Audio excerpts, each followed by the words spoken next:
You're watching EAC News. Thanks for joining us. The president of the Cambodian People's Party, Prime Minister Hun Sen, has raised the idea of providing lawyers to protect women working in the entertainment industry, such as at karaoke bars, beer gardens, and more, to integrate this requirement into the party policy as well. EAC News reporter Anthony Ellis has more. Member of the CPP and the Minister of Information, Keo Kanarit, quoted the Prime Minister's speech during the Extraordinary General Assembly of the CPP. According to Minister Keo Kanarit, Prime Minister Hun Sen also proposed the idea of providing women working in the entertainment industry with the National Social Security Fund's card as well. This statement was confirmed by the CPP spokesperson, Sok Isan, at a press conference held on Sunday evening, where he said this will be a policy implemented by the party for the next 5 years, which will include the establishment of the committee to take charge of this work. He said, "We discussed this matter during the General Assembly, and the President of the party also entrusted this work to the Deputy Prime Minister, Mam Sam On, who will manage this work with the relevant ministers to make this policy effective. And in the provinces, the provincial leaders will need to take on this work to support the women who work in the entertainment industry." Spokesperson Sulyara also explained that special attention was being paid to entertainment workers because the CP party is both in the people and for the people, so the party makes sure not to leave any Cambodian people behind. He said, "Entertainment workers are also our people, health, dignity and protection under the law of human rights." Anthony Ellis, EAC News. You're watching EAC News. Thanks for joining us. The National Museum of Cambodia announced on Saturday that the fragments of an arm and hand belonging to a King Jayavarman VII statue have finally been reassembled following extensive technical study. Some of the fragments were first found in 1924, nearly 100 years ago. EAC News reporter Dekanin has the story. The National Museum of Cambodia released a statement on its official Facebook page on Saturday recounting the history of the statue restoration. Fragments of the Jayavarman VII statue was first discovered by French researcher Henri Mackal in 1924 and kept preserved at the Onco Conservation Facility in 1931. Georges Grosselier, the founder and curator of the National Museum of Cambodia, later brought these fragments to the museum in 1934 to reassemble the statue. However, it was not until 1998 that the conservation and restoration team of the National Museum noticed that the statue was not reassembled correctly. Hence, they decided to dismantle the pieces once more and preserve the fragments according to the technical standards of restoration in late 1999.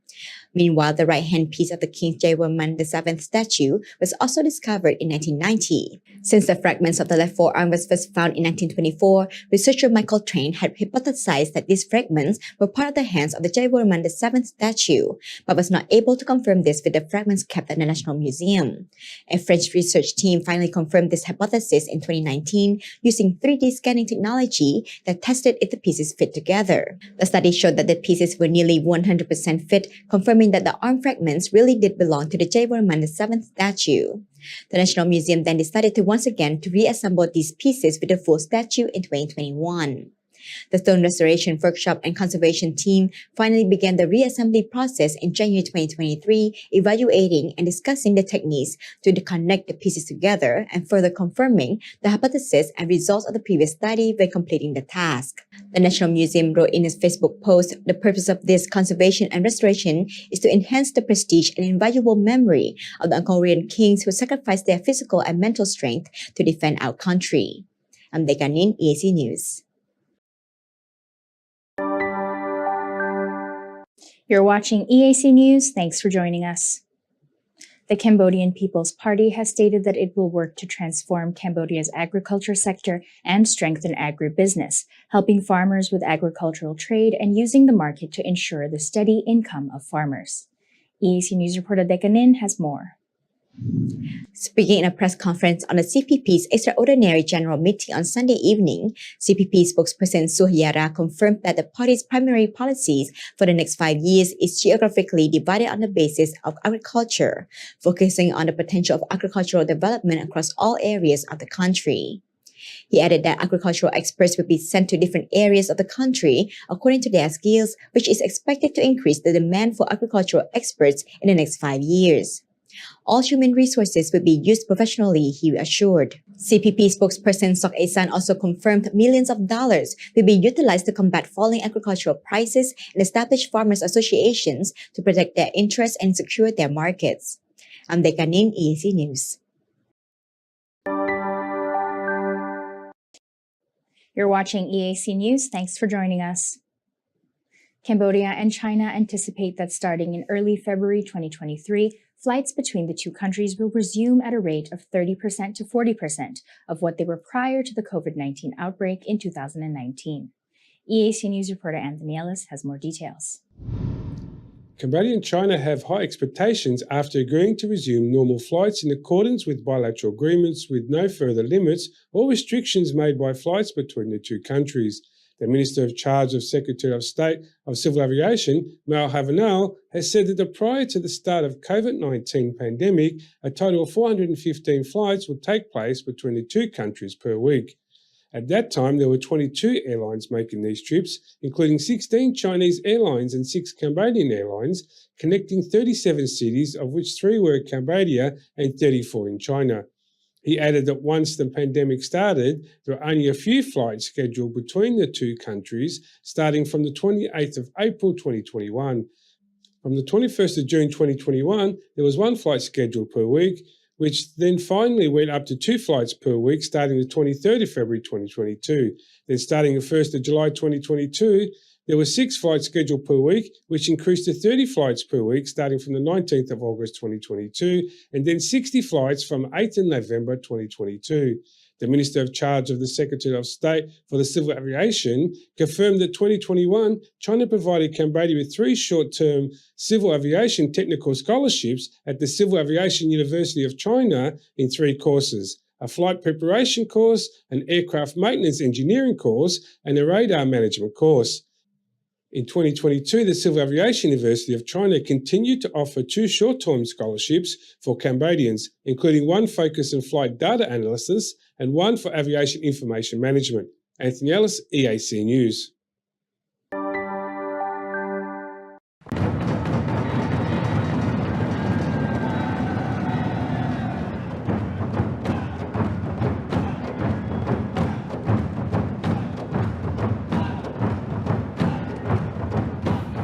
Rộp chùm riêng xua, xâm đạch trống, ai dụ đóm, lục chùm tiếu, lục sấy tụ test này chôn chi tí cơ rộp. Nếu chỉ cam vị thi Israel chôn chân thạ chiết, cam vị thi Israel chôn chân thạ chiết, chỉ cam vị thi đal bọc cát lang tam cùng đứt đuôi bắt đám xâm đạch kệ tệ bất mân đơn bồn rani hồn sánh, bảo thiên cả các bạn cờ hòm Campuchia, Israel chôn chân thạ chiết, này với tika phiếp chỉ nẹ đặc nom đầm bòn Asia Pacific, slide top merok ed chùm ngư ed nâng cả áp hi vọt nơi Campuchia. និងជាឥស្រាជនឆ្នើមថ្នាក់ជាតិនៃផែនការសកម្មភាពរួមអគ្គលេខាធិការអង្គការសហប្រជាជាតិដើម្បីសុខភាពស្ត្រីនិងកុមារ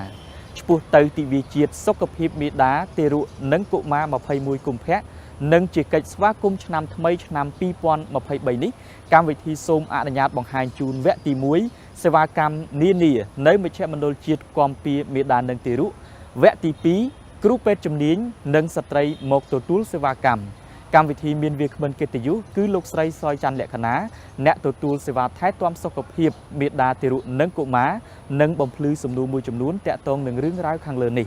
ជាកិច្ចចាប់ផ្ដើមលោកយូសំលៀងនឹងបង្ហាញជូនចំណាប់អារម្មណ៍ក៏ដូចជាមតិយោបល់របស់ប្រជាពលរដ្ឋសូមអរគុណលោកទុំចន្ទធីជាបន្តសូមអញ្ជើញទស្សនាសម្រងមតិមហាជនរបស់កម្មវិធីបងចាប់ពីពេលពោះពេលឆ្លងទន្លេក៏ដូចជាពេលក្រោយពេលដែលឆ្លងទន្លេតើបងយល់ថាបុរសជាស្វាមីគួរទទួលខុសត្រូវចំពោះភរិយាយ៉ាងណាខ្លះដែរបងចំពោះខ្ញុំយើងជាស្វាមីពេលដែលប្រពន្ធទៅនឹងពោះយើងគួរតែប្រុងប្រយ័ត្នទាំងអស់គ្នាព្រោះវាអាចនឹងមានហានិភ័យគ្រប់ពេលដោយសារតែគាត់ពីមុនអត់មានកពេលដែលគាត់មានកគាត់ពិបាកទាំងការដើរទាំងការហូបចុកទាំងការគេងអញ្ចឹងយើងត្រូវមើលថែឲ្យដិតដល់ទាំងអស់គ្នាដើម្បីជាសុវត្ថិភាពកូនយើងផងនិងប្រពន្ធយើងផងពេលគាត់សម្រាយើងត្រូវមើលការខុសត្រូវបាយទឹកគាត់ខោទឹកនោមកូនដោះគោកូនត្រូវយើងអ្នកគ្រប់គ្រងទាំងអស់បាទហើយមួយទៀតយើងធ្វើអាហ្នឹងហើយមិនមែនថាប៉ុណ្ណឹងយើងវាមិនដល់គាត់ទេគាត់មានកូនមានអីហើយយើងគ្រាន់តែជាអ្នកមើលថែគាត់ពេលគាត់ឈឺស្កាត់ទៅបន្ទប់ទឹកអីយើងត្រូវគ្រាគាត់គ្រាអីចឹងបងបាទក្នុងនាមជាមនុស្សប្រុសហើយជាមេគ្រួសារនៅក្នុងគ្រួសារមួយកាលណាប្រពន្ធឬភរិយាគាត់មានផ្ទៃពោះចាប់ពី មួយខែឡើងទៅយើងតែងតែប្រុងប្រៀបឲ្យគ្រប់លក្ខណៈតាំងពីលុយកាក់និងសម្ភារៈផ្សេងសម្រាប់ទទួលទារកនៅថ្ងៃដែលសម្រាប់កូននោះ ពេលខ្លះយើងនៅគ្រួសារដែលឡាយពីមកពុកម្ដាយអញ្ចឹងជួនកាលយើងវាមានការទទួលខុសត្រូវចំពោះប្រពន្ធហើយនឹងកូន ជាបន្តសូមអញ្ជើញតាមដានទស្សនាកិច្ចសន្ទនារវាងលោកស្រីគិតបូរ៉ាហ្វីជាមួយនឹងវាគ្មិនកិត្តិយសនៅក្នុងស្ទូឌីយោ ចាសសូមអរគុណលោកសំនៀងទូរទស្សនិកជនជាទីមេត្រីស្វាគមន៍មកកាន់វគ្គសន្ទនាជាមួយវាគ្មិនកិត្តិយសដែលកម្មវិធីរបស់យើងនៅក្នុងថ្ងៃនេះនឹងទទួលជួបសន្ទនាជាមួយវាគ្មិនមួយរូបគឺលោកស្រីសយច័ន្ទលក្ខិណាអ្នកទទួលសេវាសុខភាពពីមូលដ្ឋានសុខាភិបាលចាសសូមជម្រាបសួរលោកស្រីចា សូមជំរាបសួរលោក ចាលោកស្រីសុខទុក្ខយ៉ាងណាដែរចា ខ្ញុំសុខសប្បាយទេចុះចំពោះលោកស្រីវិញចា ចាសុខទុក្ខធម្មតាដូចគ្នាអរគុណច្រើនចាលោកស្រីតើយល់ឃើញយ៉ាងណាដែរចំពោះការបង្ហាញជូននៅសម្រងមតិមហាជនអំបញ្ញមិញនេះសូមអញ្ជើញចា តាមរយៈមើលមួយមិញនេះឃើញថាបរិះជាប្តីគឺគាត់មានទំនួលខុសត្រូវច្រើនត្បិតតែគាត់មិនមែនអ្នកពោពោះក៏ប៉ុន្តែក៏បានចូលរួមចំណែកនៅក្នុងការថែរក្សាព្រោះអីស្ត្រីមានផ្ទៃពោះដូចគាត់មានប្រសាសន៍មិញអញ្ចឹងគឺគាត់ពិបាកមានកូននៅក្នុងផ្ទៃមិនស្រួលទេអញ្ចឹងមានន័យថាការលើកឡើងរបស់គាត់នេះគឺល្អមែនតើចាខ្ញុំគាំទ្រចាអរគុណច្រើនណាស់លោកស្រីចាដូច្នេះជាបន្តនេះខ្ញុំសូមគោរពអញ្ជើញលោកស្រីនិងទូរទស្សនិកជនតាមដានទស្សនារឿងរ៉ាវនៅក្នុងវគ្គទី1របស់យើងតែម្ដងសូមអញ្ជើញចា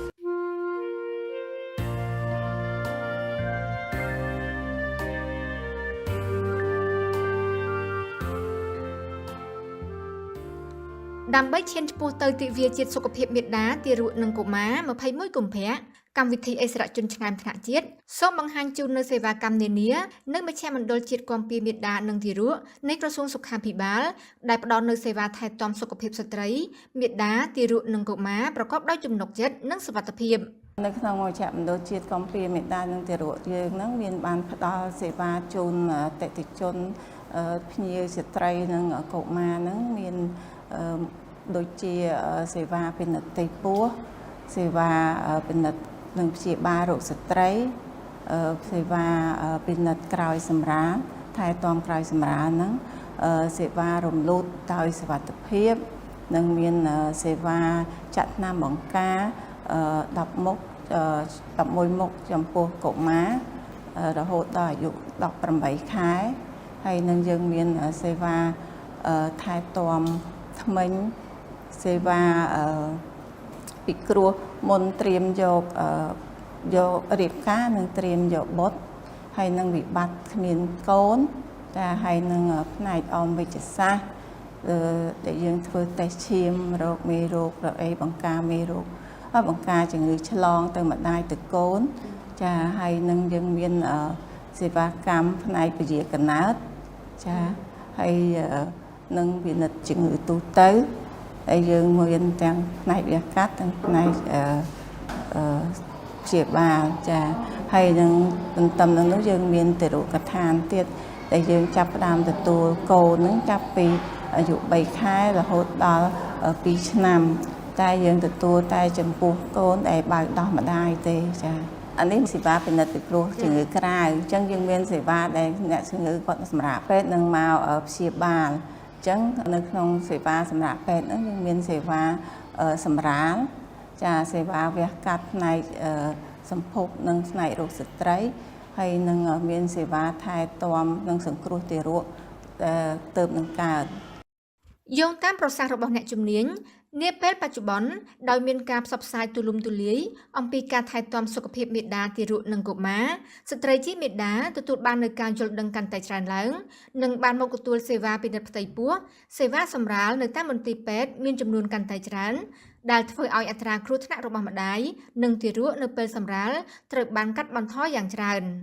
យោងតាមស្ថិតិរបស់មជ្ឈមណ្ឌលជាតិគាំពារមាតានិងទារកជាមធ្យមមជ្ឈមណ្ឌលទទួលបានការមកទទួលសេវាជាប្រចាំខែសេវាពិនិត្យផ្ទៃពោះមានចំនួន1351នាក់ផ្នែកសម្រាលមានចំនួន717នាក់ក្នុងនោះសម្រាលដោយធម្មជាតិមានចំនួន350នាក់ការសម្រាលដោយវះកាត់មានចំនួន228ករណីដោយឡែកផ្នែកថែទាំនិងសង្គ្រោះទារកមានចំនួន321ករណីក្នុងមួយខែតាមការសង្កេតឃើញរបស់ខ្ញុំគឺឃើញថាចំពោះស្ត្រីមានផ្ទៃពោះហ្នឹងគាត់បានអញ្ជើញមកមន្ទីរពេទ្យដើម្បីទទួលសេវាពិនិត្យផ្ទៃពោះនិងទទួលសេវាសម្រាប់កូននឹងមានការកើនឡើងច្រើនចាដោយសារ ការពិនិត្យផ្ទៃពោះគឺអាចជួយឲ្យសុខភាពគាត់និងកូនគាត់នឹងវាល្អទាំងរាងកាយនិងបញ្ញាស្មារតីហើយបើគាត់សម្រាលនៅមន្ទីរពេទ្យក៏អញ្ចឹងដែរគាត់មានសុវត្ថិភាពច្រើនជាងអញ្ចឹងចាដោយម្យ៉ាងទៀតដោយសារអ្នកម្ដាយសម័យថ្មីឥឡូវនេះគឺគាត់មានការយល់ដឹងច្រើនអំពីការថែរក្សាសុខភាពគាត់និងកូនគាត់ក្នុងអំឡុងពេលមានកក៏ដូចជាពេលសម្រាលដែរការចូលរួមពីគ្រប់ភាគីពាក់ព័ន្ធលើការងារលើកកម្ពស់សុខភាពស្ត្រីនិងកុមារនៅកម្ពុជានាពេលបច្ចុប្បន្នពិតជារឿងចាំបាច់ដើម្បីធ្វើយ៉ាងណាឲ្យគ្រប់ស្ត្រីមានផ្ទៃពោះទាំងអស់ទទួលបានការពិនិត្យថែទាំចាប់ពីពេលពពោះរហូតដល់ពេលសម្រាលនិងបន្ទាប់ពីសម្រាលកូនហើយត្រូវបន្តថែទាំសុខភាពទាំងម្ដាយទាំងកូនអំឡុងពេល1ខែកន្លះនិងបន្តថែទាំសុខភាពទារករហូតដល់កូនមានអាយុ2ឆ្នាំដើម្បីឲ្យកូនមានសុខភាពល្អរាងកាយមាំមួនចាសូមអរគុណចាដោយលោកស្រីលក្ខណៈជាស្ត្រីជាមេដាដែលបានទទួលនៅសេវាសុខភាពពីមូលដ្ឋានសុខាភិបាលដូច្នេះសូមលោកស្រីលក្ខណៈជម្រាបជូនទូរទស្សនិកជនជាពិសេសស្ត្រីដែលលោកកំពុងត្រៀមនឹងពពោះក៏ដូចជាកំឡុងពេលដែលកំពុងពពោះក្តីនោះថាតើ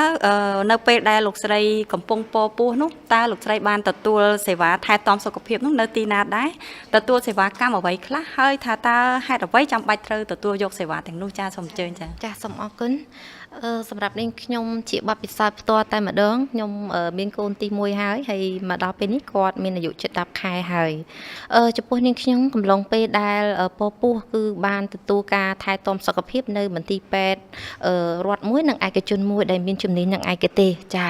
ហើយចំពោះសេវាកម្មនោះគឺខ្ញុំទទួលបាននៅសេវាកម្មដូចជាការពិនិត្យផ្ទៃពោះចាហើយការពិនិត្យទឹកនោមជារៀងរាល់ខែដើម្បីឲ្យដឹងអំពីមើលជាតិស្ករនិងប្រូតេអ៊ីននៅក្នុងទឹកនោមហ្នឹងហើយមួយទៀតខ្ញុំក៏មានការពិនិត្យឈាមចាការពិនិត្យឈាមហ្នឹងគឺដើម្បីរកនៅគ្រប់ឈាមក៏ដូចជាក្របឈាមផងដែរនៅក្នុងនោះក៏មានការពិនិត្យឈាមដើម្បីស្វែងរកនៅកាមរោគផ្សេងៗដែលមានជារលាកថ្លើមក៏ដូចជាជំងឺអេដហើយនិងវីរុសផ្សេងៗដែលអាចកើតមានឡើងចាកំឡុងពេលដែលនាងខ្ញុំពពោះនឹងហើយនៅក្នុងកំឡុងពេលនាងខ្ញុំពពោះកូនអាយុ3ខែគឺខ្ញុំបានពិនិត្យឈាមម្សាទៀតដោយមើលអំពីរកឃើញដើម្បីឲ្យរកឃើញថាកូនរបស់យើងដែលជាទ្រុក្នុងផ្ទៃហ្នឹងឲ្យដឹងថាគាត់មានសតិបញ្ញាពីកំណើតគាត់ហ្នឹងមានខ្សោយសតិបញ្ញាដែរឬអត់ដល់អញ្ចឹងដើម្បីផ្ទៀងផ្ទាត់ត្រូវការពិនិត្យឈាមម្ដងទៀតដើម្បីឲ្យប្រកាសថាកូនយើងនឹងមានសុខភាពល្អពេលត្បិតតែគាត់នៅក្នុងផ្ទៃហ្នឹងហើយមួយវិញទៀតគឺខ្ញុំក៏មានការថ្លឹងគីឡូចាថ្លឹងគីឡូជារៀងរាល់ខែពេលដែលយើងទៅហ្នឹងដើម្បីដឹងទម្ងន់យើងប៉ុណ្នេះហ្នឹងតើវាសមាមាត្រជាមួយនឹងសុខភាពយើងកម្ពស់យើងហើយនឹងកូនក្នុងផ្ទៃតើអាចនឹងមានហានិភ័យអីអត់នៅក្នុងកំឡុងនឹងដែរក៏មានការចាក់វ៉ាក់សាំងចាគឺមានចាក់វ៉ាក់សាំងដូចជាតេតាណូសនិងផ្ដាសាយដើម្បីការពារជំងឺមួយចំនួនពួកអីកំឡុងមានផ្ទៃពោះហ្នឹងគឺយើងអត់អាចពិសាថ្នាំបានផ្ដេសផ្ដាសទេចាដល់អញ្ចឹងគឺត្រូវទទួលការណែនាំពីគ្រូពេទ្យដល់ពេលអញ្ចឹងទៅឃើញថាកូនយើងហ្នឹងគឺមិនមានហានិភ័យអ្វីទៅសោះនៅក្នុងកំឡុងដែលយើងពពោះហើយនៅក្នុងនោះក៏មានការពិនិត្យនៅជីពចរបេះដូងរាងកាយយើងច្រើនចាហើយនៅមានការពិនិត្យមើលច្រើនទៀតដើម្បីឲ្យផ្ទៀងផ្ទាត់អំពីសុវត្ថិភាពកូននៅក្នុងផ្ទៃចាហើយក្នុងនោះលោកស្រីក៏បានសួរដែរថាហេតុអីបានជាចាំបាច់ត្រូវតែទទួលសេវាកម្មនោះចាសំណួរនេះគឺសំខាន់ណាស់គឺចាំបាច់កត្តាដែលចាំបាច់នោះគឺយើងលើកឡើងថាស្ត្រីមានផ្ទៃពោះគឺកំឡុងពេលហ្នឹងរាងកាយយើងមានបំរែបំរួលច្រើនហើយពេលដែលយើងមានផ្ទៃពោះយើងចង់ឲ្យខ្លួនយើងនិងកូនមានសុខភាពល្អនេះហើយជាកត្តាដែលចាំបាច់ត្រូវតែទទួលនៅសេវាកម្មទាំងអស់នោះហើយម្យ៉ាងទៀតពេលដែលយើងទៅទទួលសេវាកម្មនោះយើងអាចដឹងថាយើងអាចនឹងមានហានិភ័យអីកើតឡើងអត់អញ្ចឹងបើមានយើងត្រូវកាត់បន្ថយបែបម៉េចហើយយើងត្រូវទៅពិគ្រោះជាមួយពីណាឲ្យបានច្បាស់លាស់ហើយមួយវិញទៀតហ្នឹងពេលដែលខ្ញុំទៅទទួលសេវាហ្នឹងចាំបាច់បំផុតហ្នឹងគឺយើងទទួលបានការអប់រំពីក្រុមគ្រូពេទ្យដែលគ្រូពេទ្យតែងតែជំរាបជូនអំពីការថែរក្សាសុខភាពបែបម៉េចកំឡុងពេលដែលយើងមានផ្ទៃពោះដើម្បីឲ្យកូននិងម្ដាយមានសុខភាពល្អឈានទៅដល់ថ្ងៃសម្រាលយ៉ាងមានប្រសិទ្ធភាពគុណភាពហើយយើងអត់មានហានិភ័យដែលអាចនឹងមានអីភ្លាមៗដែលយើងហាពិបាកក្នុងការគ្រប់គ្រងទេអញ្ចឹងមួយទៀតគឺរបបអាហារគឺជាកត្តាចាំបាច់មួយចាដែលយើងទាំងអស់គ្នាត្រូវតែស្វែងយល់ពីព្រោះរបបអាហារវាអាចធ្វើឲ្យយើងនិងកូនយើងមានសុខភាពល្អ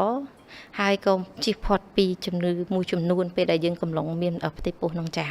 ហើយនឹងមានអត្ថប្រយោជន៍ជាច្រើនទៀតដែលជំរុញឲ្យជាកត្តាចាំបាច់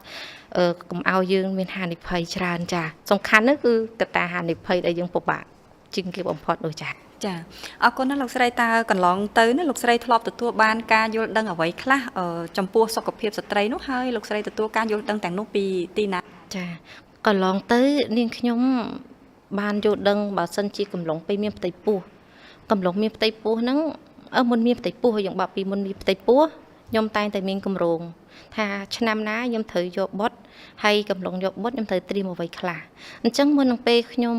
ទៅត្រៀមយកបុតគឺខ្ញុំបានទៅពិគ្រោះជាមួយគ្រូពេទ្យដល់ពេលហើយខ្ញុំត្រូវពិគ្រោះថាពេលដែលខ្ញុំត្រៀមប្រហែលខែទៀតអញ្ចឹងខ្ញុំគួរតែភាសាជាមួយគាត់ត្រូវឆែកសុខភាពបែបម៉េចហើយយើងមានសុខភាពល្អ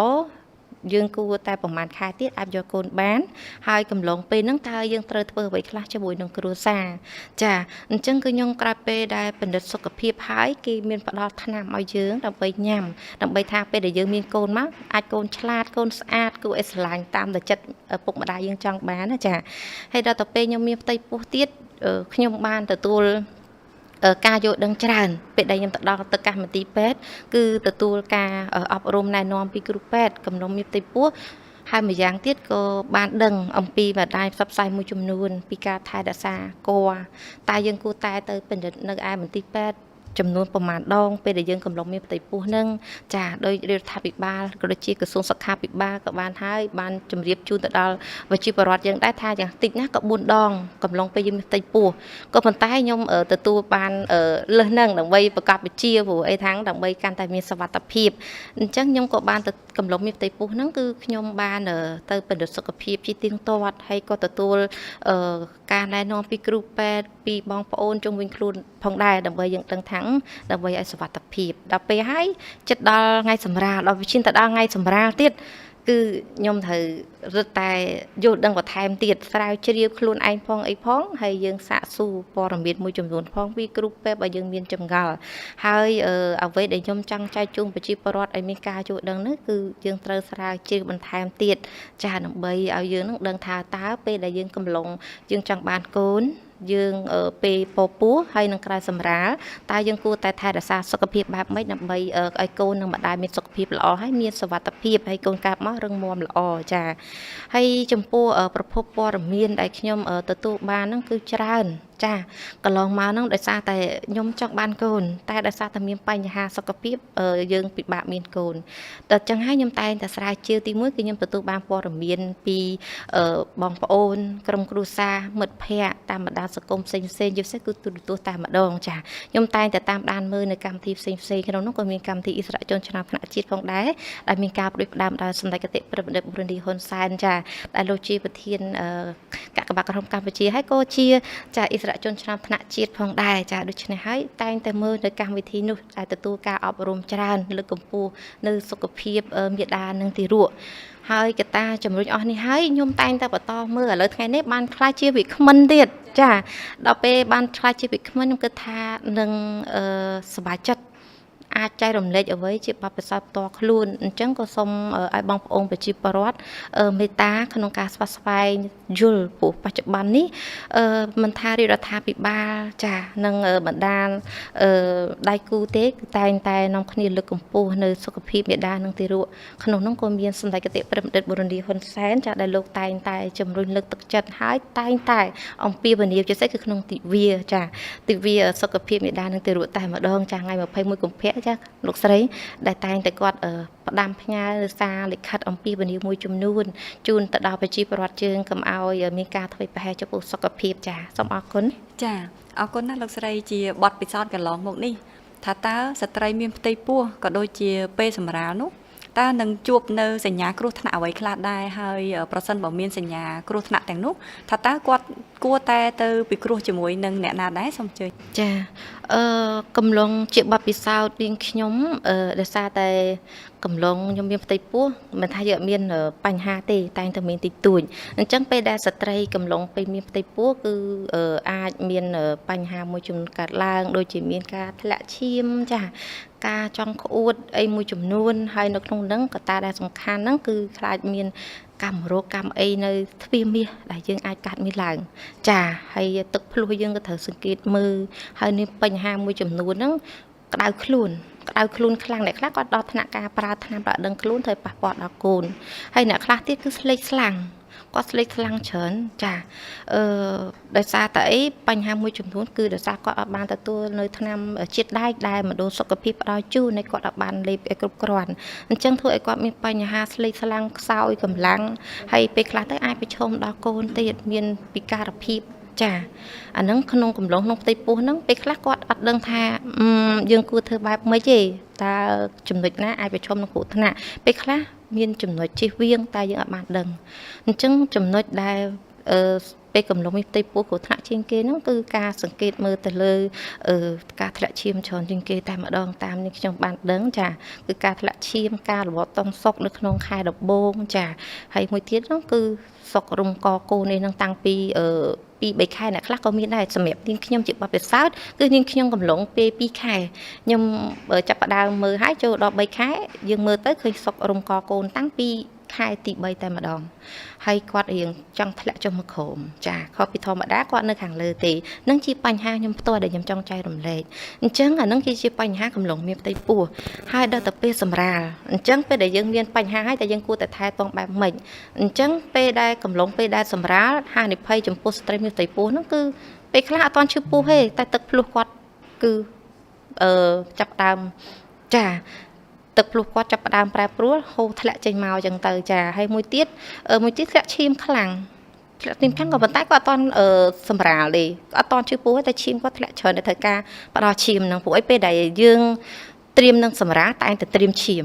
ពេលខ្លះមានហានិភ័យពេលហ្នឹងពេលខ្លះយើងអត់ដឹងសោះយើងការពារត្រីមាសទី1ត្រីមាសទី2អីដល់ពេលត្រីមាសទី3ហានិភ័យឡើងមកភ្លាមដោយសារអីដោយសារតែយើងមានជំងឺផ្សេងអត់ដឹងពេលដែលយើងអត់បានទទួលការប្រឹក្សាដូចខ្ញុំលើកចំណុចទី1អញ្ចឹងតើសេវាកម្មទាំងអស់នោះយើងអត់បានទទួលទេយើងអត់បានទៅពិនិត្យផ្ទៃពោះអត់បានអីដល់ទៅពេលហានិភ័យកូននៅក្នុងផ្ទៃហ្នឹងពេលខ្លះអាចស្លាប់ក្នុងពោះក៏មានអ្នកខ្លះកូនរបស់គាត់ហ្នឹងខ្សោយសតិបញ្ញាបាត់ទៅហើយនៅក្នុងពោះអ្នកខ្លះហ្នឹងពិនិត្យទៅគឺគាត់អត់មានស្មារតីគាត់មានរុនគូទេប៉ុន្តែគាត់អត់បានមើលទេដល់កូនកាប់មកធ្វើអីរបបកំហើយហ្នឹងគឺរុនគូតកូនគាត់ក៏អត់មានចាហើយឲ្យទីឆែបមាត់អីមួយចំនួននេះជារបបកំហើយមួយដែលបងប្អូនប្រជាពលរដ្ឋគាត់បានស្វែងយល់គាត់គិតថាជាពិសេសគឺចំពោះដែលស្ត្រីមេដាដែលគាត់មានកូនច្រើនហើយអញ្ចឹងកូនទី3ទី4មិនអាចទៅទេព្រោះលើកទី1យើងទទួលបានប្រឹក្សាហើយយើងបានអប់រំពីទទួលការអប់រំពីគ្រូពេទ្យអញ្ចឹងយើងដឹងច្រើនអំពីកូនអញ្ចឹងគាត់អត់ទៅចាំដល់ថ្ងៃចិត្តសម្រាប់ទៅហ្មងដល់ពេលទៅហើយមានហានិភ័យចាកូនគ្រប់ខែហើយអត់កើតអញ្ចឹងគាត់ប្រឈមនឹងការវះតែដល់ពេលខ្លះគាត់ដល់ថ្ងៃបើកឈឺពោះខ្លាំងរយៈពេល12 13ម៉ោងហើយនៅតែអត់ព្រមបើកទ្វារមាសទៀតដល់អញ្ចឹងធ្វើឲ្យគាត់មានបញ្ហាអញ្ចឹងមានហានិភ័យពេលហ្នឹងគឺត្រូវតែមានគ្រូពេទ្យជំនាញនិងឯកទេសនៅក្បែរបើអត់មានទេហានិភ័យគាត់គឺមានខ្ពស់អាចមេដានិងទារកក្នុងផ្ទៃគឺមានបញ្ហាប្រឈមដល់គ្រោះថ្នាក់អរគុណច្រើនចាអរគុណច្រើនណាស់លោកស្រីចាអរគុណដែលបានផ្ដល់និងចែករំលែកនៅបទពិសោធន៍យ៉ាងក្បោះក្បាយសម្រាប់កំឡុងពេលពពោះក៏ដូចជាការសម្រាលក្តីដូច្នេះជាបន្តនេះខ្ញុំសូមគោរពអញ្ជើញលោកស្រីនិងទូរទស្សនិកជនតាមដានទស្សនារឿងរ៉ាវនៅក្នុងវគ្គទី2របស់យើងសូមអញ្ជើញចា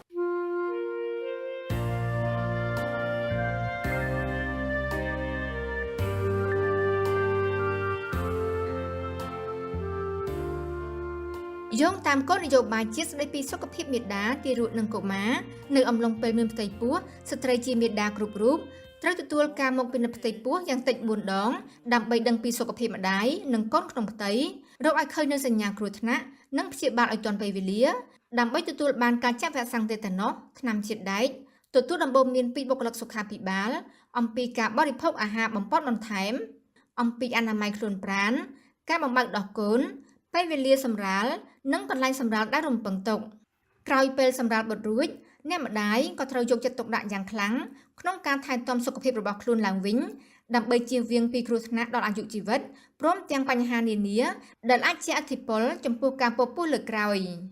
បញ្ហាសុខភាពស្ត្រីក្រោយសម្រាលគឺអាចកើតមានឡើងចាប់ពីការសម្រាលរួចភ្លាមរហូតដល់សប្តាហ៍ទី8ឬអាចយូរជាងនេះ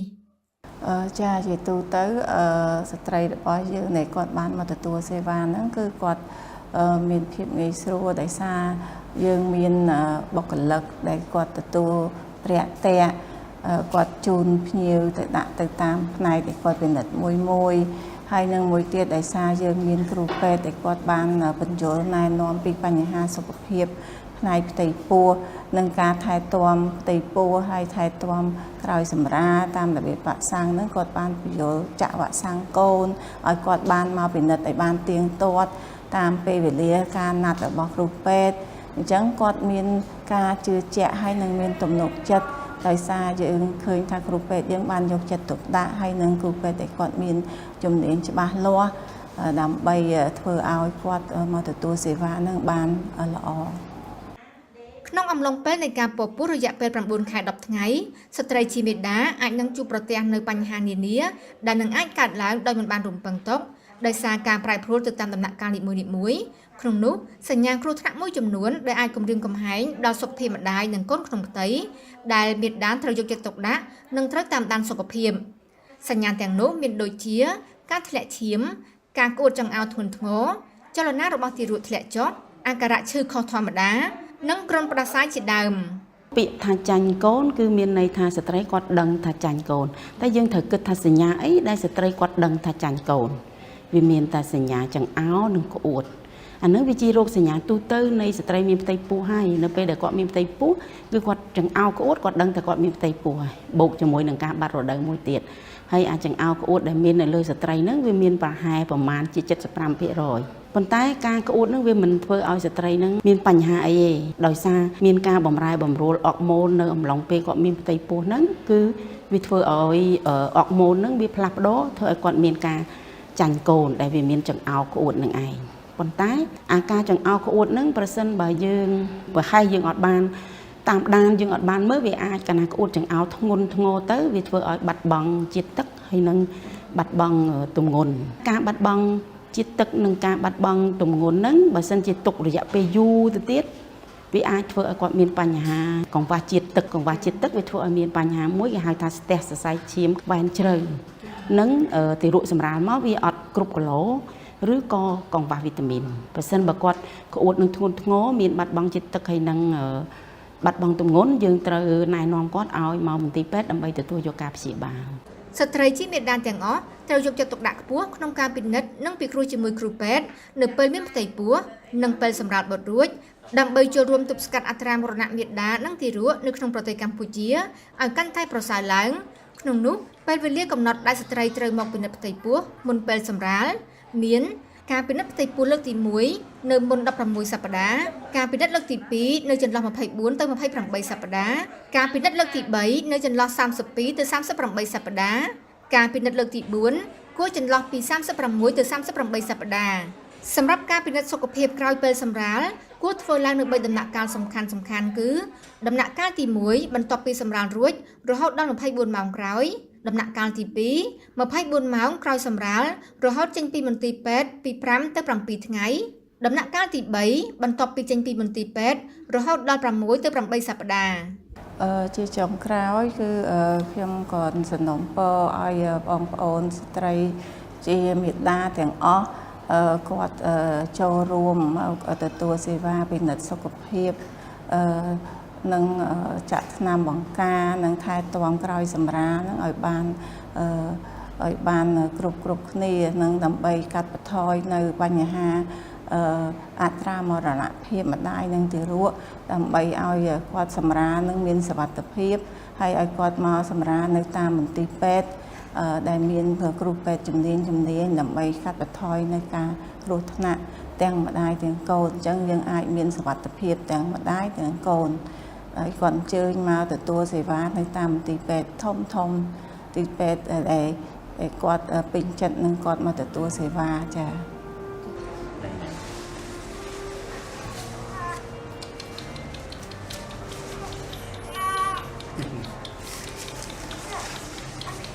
ចាសូមអរគុណបន្ទាប់ពីបានទស្សនានៅរឿងរ៉ាវនៅក្នុងវគ្គទី2របស់យើងនេះតើលោកស្រីយល់ឃើញថាការយកចិត្តទុកដាក់ចំពោះសុខភាពស្ត្រីនិងកុមារនេះមានអត្ថប្រយោជន៍យ៉ាងណាខ្លះដែរចំពោះគ្រួសារក៏ដូចជាសង្គមជាតិនោះចាចំពោះការយកចិត្តទុកដាក់ទៅលើស្ត្រីក៏ដូចជាកុមារហ្នឹងគឺមានសារៈសំខាន់ណាស់លោកអ្នកនាងប្រហែលជាបានជ្រាបហើយ បើសិនជាសម្រាប់ស្ត្រីវិញដែលគាត់កំឡុងមានផ្ទៃពោះកំអីហ្នឹងគឺត្រូវការយកចិត្តទុកដាក់ខ្ពស់ដើម្បីមានសុខភាពល្អពេលដែលគាត់មានសុខភាពល្អធ្វើឲ្យកូនក្នុងផ្ទៃគឺកាន់តែមានសុខភាពល្អ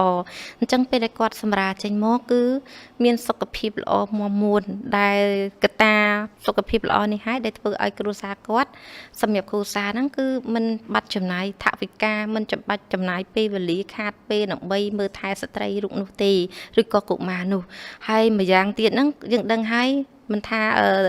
ជាកុមារគាត់ជាទំពាំងស្នងរស័យបើសិនជាយើងបានយកចិត្តទុកដាក់ទៅលើគាត់ច្រើននោះធ្វើឲ្យសង្គមជាតិយើងក៏មានការអភិវឌ្ឍធនធានមនុស្សកាន់តែខ្ពស់ដោយសារតែពេលដែលគាត់សុខភាពល្អរឹងមាំនោះគឺ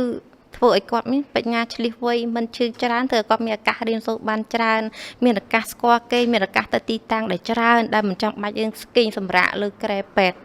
ដែលធ្វើឲ្យគាត់មិនមានចំណេះដឹងហើយពេលខ្លះអាចឈានទៅដល់ពិការភាពអញ្ចឹងការយកចិត្តទុកដាក់ទៅលើមាតាជាស្ត្រីក៏ដូចជាកុមារនោះគឺជា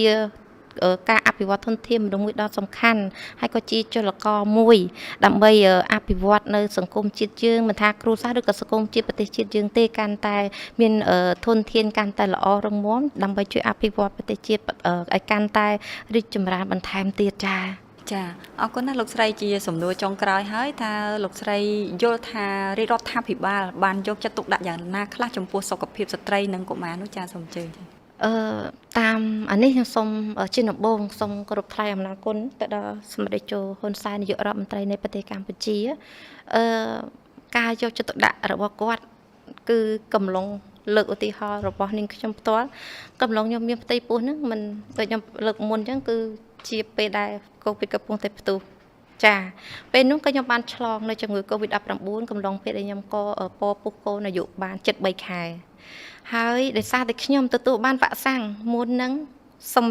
ងមានកូនខ្ញុំបានវ៉ាក់សាំងចំនួន2លើកខ្ញុំចាប់ផ្ដើមមានកូនតែម្ដង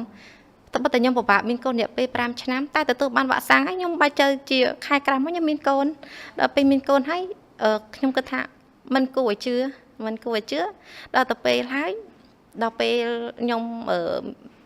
ធ្វើសម្រាប់នៅផ្ទះពេលដែលខ្ញុំពពោះដល់ចឹងពេលខ្ញុំសម្រាប់នៅផ្ទះហ្នឹងខ្ញុំក៏បានឆ្លងពីបងនៅផ្ទះចាដែលគាត់រៀបចំបាយម្ហូបឲ្យយើងពេលដែលកំឡុងដែលឆ្លងនឹងហើយគឺថាប្រហែលជាមានហានិភ័យខ្ពស់សម្រាប់ខ្ញុំហើយពិបាកមានកូនហើយមកមានកូវីដទៀតអញ្ចឹងពេលដែលមានជំងឺកូវីដចូលមកមិនដឹងថាកូនខ្ញុំមានគ្រោះថ្នាក់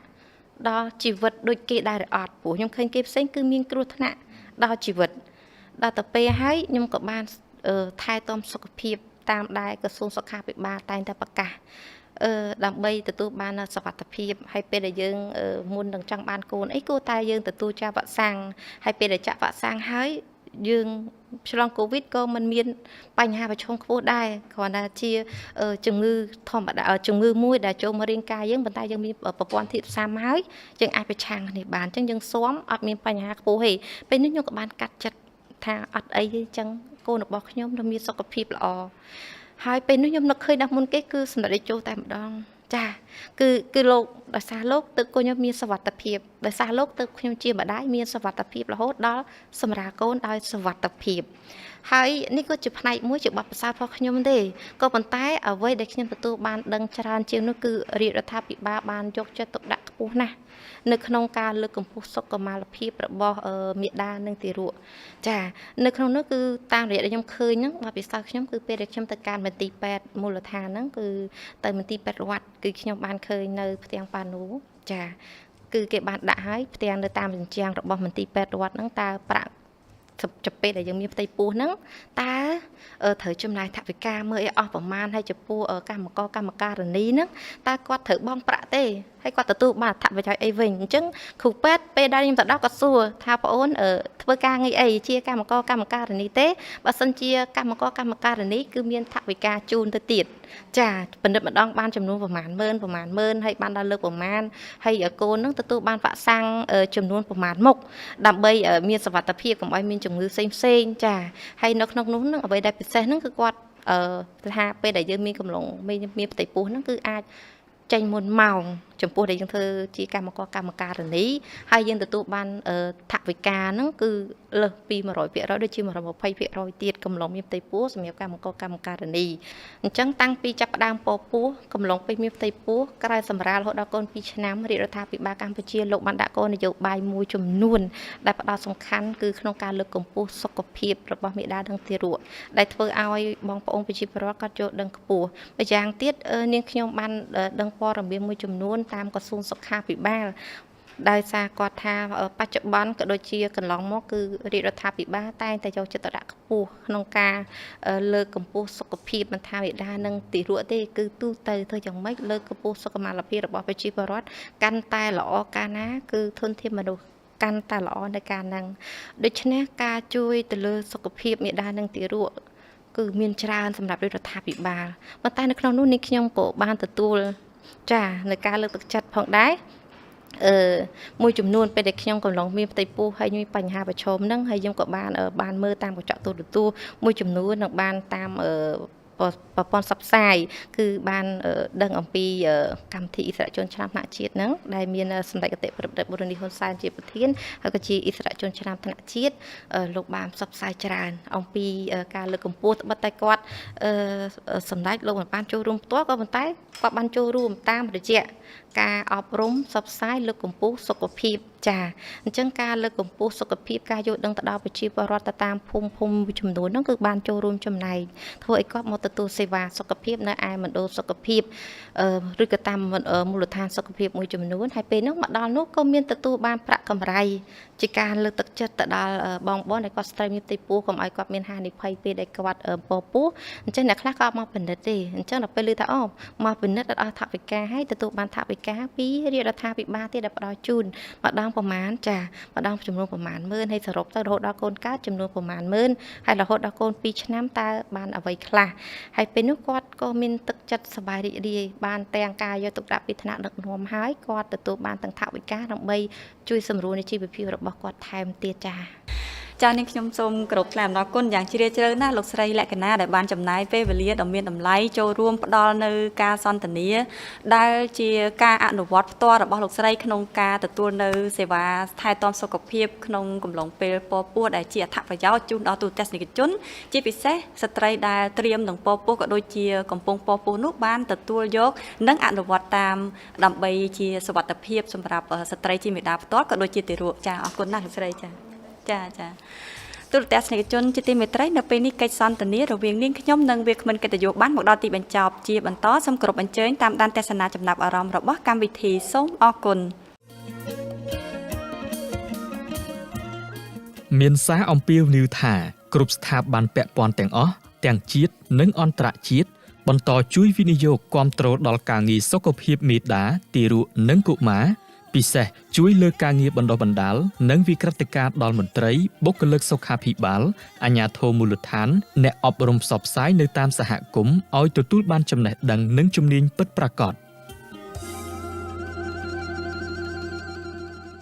កម្មវិធីអិសរាជជនឆ្នាំថ្នាក់ជាតិដែលលោកអ្នកនាងបានតាមដានទស្សនាអំបញ្ញនេះបានមកដល់ទីបញ្ចប់កម្មវិធីលើកក្រោយក្រុមផលិតនឹងលើកយកប្រធានបទថ្មីមកបង្ហាញជូនកម្មវិធីអិសរាជជនឆ្នាំថ្នាក់ជាតិមានផ្សាយជូនទស្សនានៅម៉ោង 8 យប់ថ្ងៃប្រហ័សនិងផ្សាយឡើងវិញលើកទី1ម៉ោង 10 ព្រឹកថ្ងៃសុក្រលើកទី2ម៉ោង 4 រសៀលថ្ងៃអាទិត្យរៀងរាល់ចុងខែនីមួយៗលោកអ្នកក៏អាចទស្សនាវីដេអូកម្មវិធីនេះបានតាមរយៈ website www.redcross.org.kh និងទំព័រ Facebook កាកបាទក្រហមកម្ពុជា Cambodian Red Cross ដែលបានបង្ហាញជូននៅលើកញ្ចក់ទូរទស្សន៍ស្រាប់ខ្ញុំបាទនិងក្រុមផលិតសូមអរគុណសូមជម្រាបលា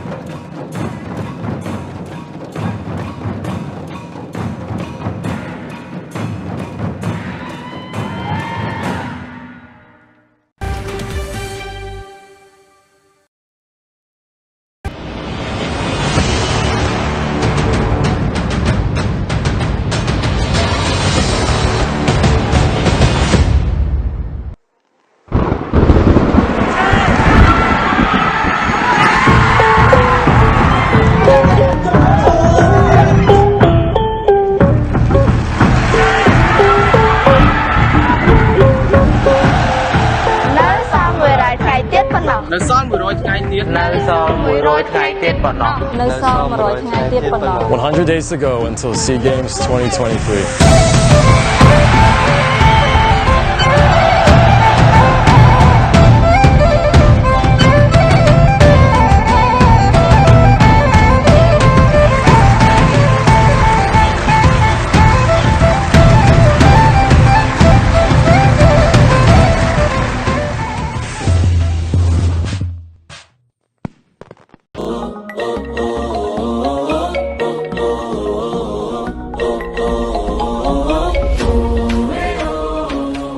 Dươngទាំងអស់គ្នា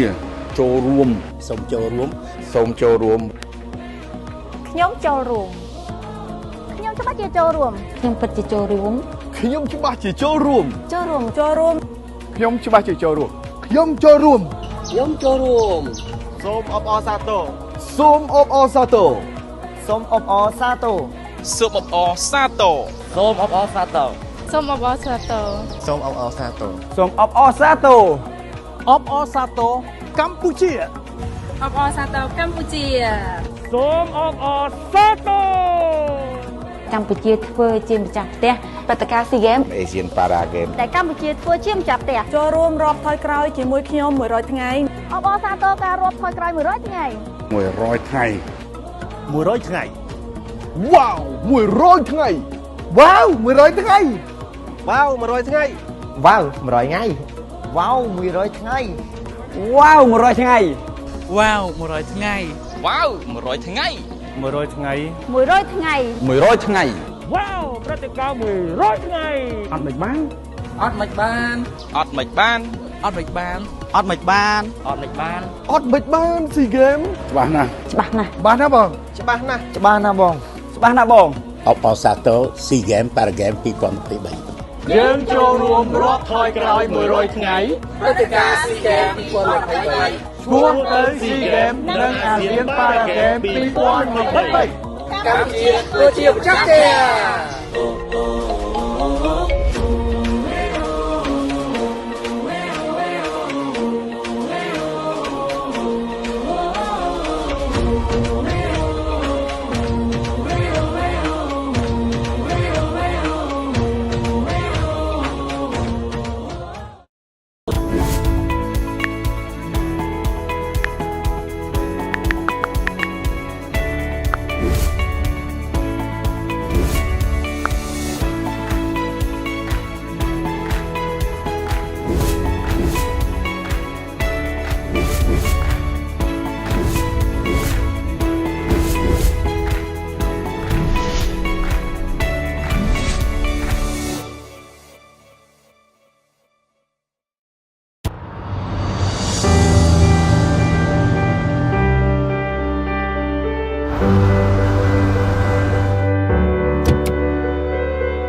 តើលោកអ្នកចិត្តរៀបអាពាហ៍ពិពាហ៍មែនទេហើយពិបាករកក្រុមហ៊ុនថតវីដេអូផ្សាយផ្ទាល់ដែលមានគុណភាពមែនទេអស់កង្វល់រ៉ាទីកាជាក្រុមហ៊ុនទទួលស្គាល់លំដាប់អន្តរជាតិលើសេវាកម្មថតផ្សាយផ្ទាល់គ្រប់កម្មវិធីកម្រិត 4K ដំបូងបង្អស់នៅកម្ពុជារ៉ាទីកាប្រើប្រាស់ឧបករណ៍ទំនើបម៉ាកល្បីធានាគុណភាពការផលិតតាមបច្ចេកវិទ្យាទាន់សម័យរ៉ាទីកានឹងជួយធ្វើឲ្យកម្មវិធីលោកអ្នកកាន់តែមានភាពអស្ចារ្យលោកអ្នកនឹងបានឃើញរាល់សកម្មភាពក្នុងពិធីទៅលើកញ្ចក់ទូរទស្សន៍ទំហំធំកម្រិត 4K និងការបញ្ចាំងលើផ្ទាំងក្រណាត់សព្រមទាំង LED ដែលមានរូបភាពច្បាស់ត្រជាក់ភ្នែកសូមអញ្ជើញកក់ពីឥឡូវនេះតាមរយៈលេខទូរស័ព្ទ012 823 848 017 838 889និង016 823 848រ៉ាហ្វិកាទំនុកចិត្តការទទួលខុសត្រូវនិងគុណភាពខ្ពស់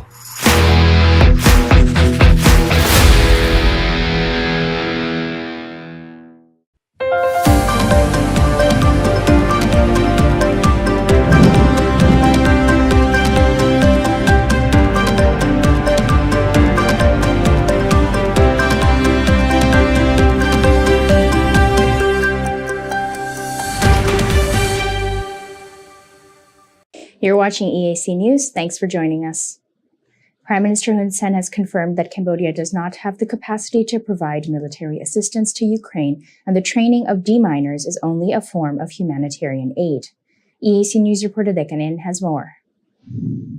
Speaking at the graduation ceremony for 3,232 graduates of Western University on Thursday morning, the 26th of January 2023, Prime Minister Hun Sen affirmed that Cambodia sending demining experts to train deminers in Ukraine is purely a form of humanitarian aid and should not be confused for military support. រឿងកម្ពុជាជួយបដិបដាលអ្នកដោះមានអ៊ុយក្រែនគឺជាកិច្ចការមនុស្សធម៌សុទ្ធសាធសូមកំផន់ច្រឡំ The Prime Minister said that in general, Cambodia has sent troops to clear mines abroad to contribute to peacekeeping operations under the auspices of the United Nations.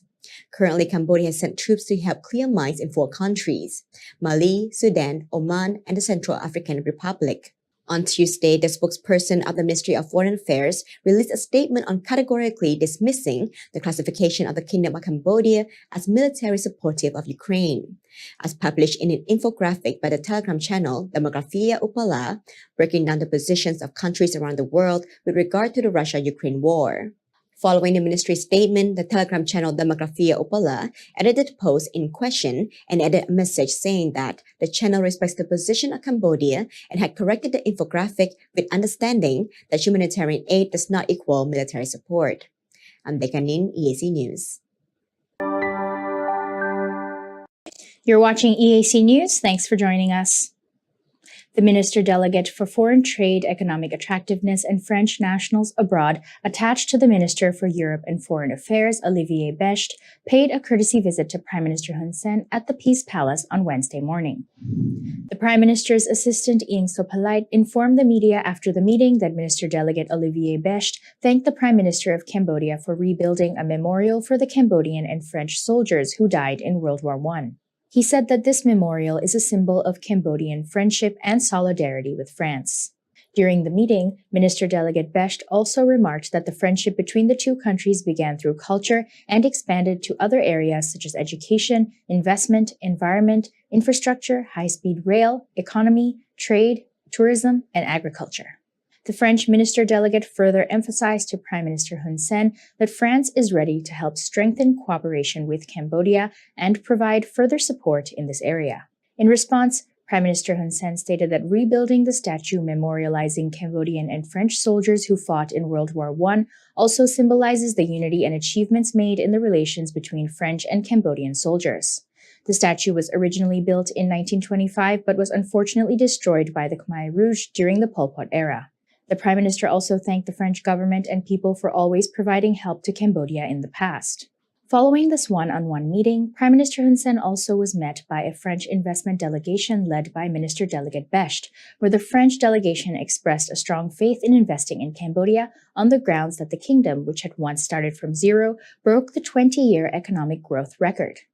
For this reason, the French delegation said that it had decided to work with Cambodia to seek investment in high-speed rail, air, land, and water construction and other sectors. In response, Prime Minister Hun Sen informed the French delegation that Cambodia has allowed France to invest 100% in Cambodia for the new high-speed railway from Phnom Penh to Ho Chi Minh City. Minister Delegate for Foreign Trade, Economic Attractiveness, and French Nationals Abroad Olivier Best is paying a 2-day visit to Cambodia from 24th to 25th January 2023 to help strengthen economic cooperation between France and Cambodia. During his visit, the minister will hold various meetings with the French community in Cambodia, especially representatives of the vibrant French business community. He will also attend the groundbreaking ceremony for a memorial statue honoring the Cambodian and French martyrs of World War I, which will be attended by the Minister of Land Management, Urban Planning and Construction, Deputy Prime Minister Chia Sopara, and the Minister of Culture and Fine Arts, Phung Sakona.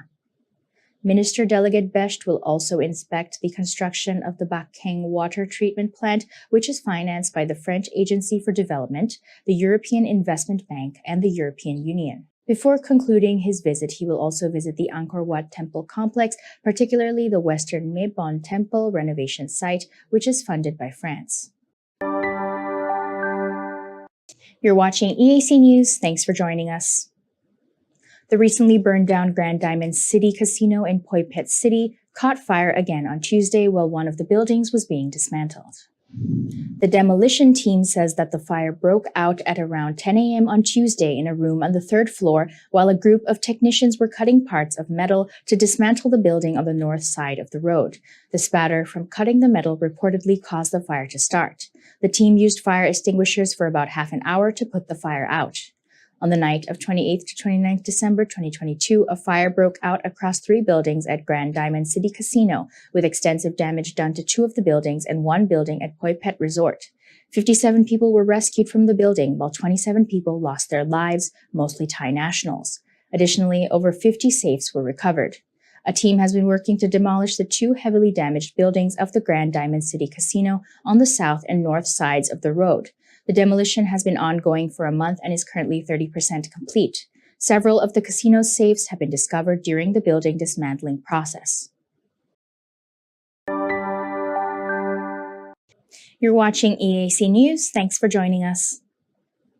Surviving Bokatao is a nonfiction film by Mark Boschler, who followed Bokatao masters and their students over a 5-year journey to revive Cambodia's ancient martial art. Boschler first started filming in 2010 and is now ready for Cambodia to see his work.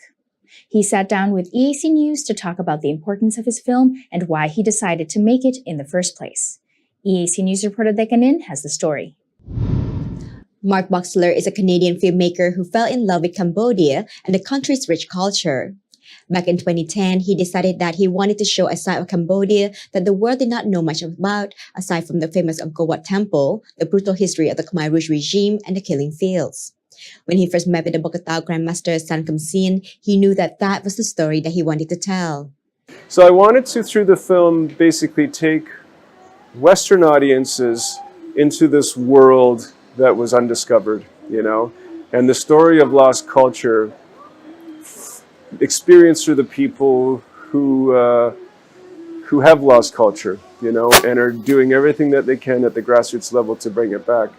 For 5 years, Boxler followed Grandmaster Sankam Sin as he rallied with the other Bokatao Grandmasters to revive the ancient martial art. He followed the academy that has a growing number of students, and the financial struggles they went through were slowly starting to regain popularity with the masses and abroad. Boxler said he took 3 years to edit the film because he found it difficult to decide what to keep and what to leave out, especially since he really valued the time everyone he met took out to take part in his film over the course of those 5 years. He wanted to make sure that the film would be popular and widespread and especially well-known in Cambodia. As the film is a documentary, or what his marketing advisor refers to as a non-fiction film, Boxler thought international film festivals would create sufficient buzz and help propel the film forward in Cambodia. The film has won a number of international awards since 2018, and Boxler planned to release the film in Cambodia in 2020, but the COVID-19 pandemic interrupted all the plans. After the world began to reopen again under the new normal of the pandemic, Boxler and his team began to plan once more on a new release date. Recently, the Bokatau, widely known as Bokatau, was also inscribed onto the UNESCO Intangible Cultural Heritage of Humanity list. In addition, the Ministry of Culture invited Surviving Bokatau to become the first international non-fiction film to screen at the Angkor Wat Temple Complex. So we just had this amazing screening at Angkor Wat. It was historical because it was the world's first international non-fiction film to screen at Angkor Wat Temple Complex. The only international film to have done that was First They Killed My Father from Angelina Jolie, right? So for us, that's amazing. But it really speaks to the importance. We were invited by the Ministry of Culture to come in to do that. And it speaks to the importance that the ministry sees in this film and making it available. It was a free show to Cambodian people. As much as he wanted to release the film immediately after the free screening at Angkor Wat, Boxler also understood the importance of making the film accessible to as many people as possible, because around half of the film is spoken in English and features Khmer subtitles. He wanted to have the film fully dubbed in Khmer, so he was forced to push the release date of his film to the spring instead of early 2023. What I've come to realize in our screening, in the public screening, the free screening, was that you can tell people's attention. And if the film starts out slower, then people may lose, and especially if it's in a language they don't understand, they're not connecting. That's the problem. You can read, but then there's some people, if we bring it out to the countryside, they can't read, right? And so it's important, I think, to make it as accessible as possible. And so yes, do Khmer dubbing. And that way everyone can watch the film, and there's no barriers to people watching the film. The only barrier to watching the film is people's desire to watch the film. As young Cambodians learn more about their history and form their national identities, this film will help push Bokatau to the forefront of everyone's minds as an ancient Cambodian martial art that has survived until now and will hopefully continue to live on through new generations of practitioners. Keep an eye out for the exclusive full interview with Surviving Bokatau director Mark Boxler on EAC News in the coming week. I'm Dekanin, EAC News.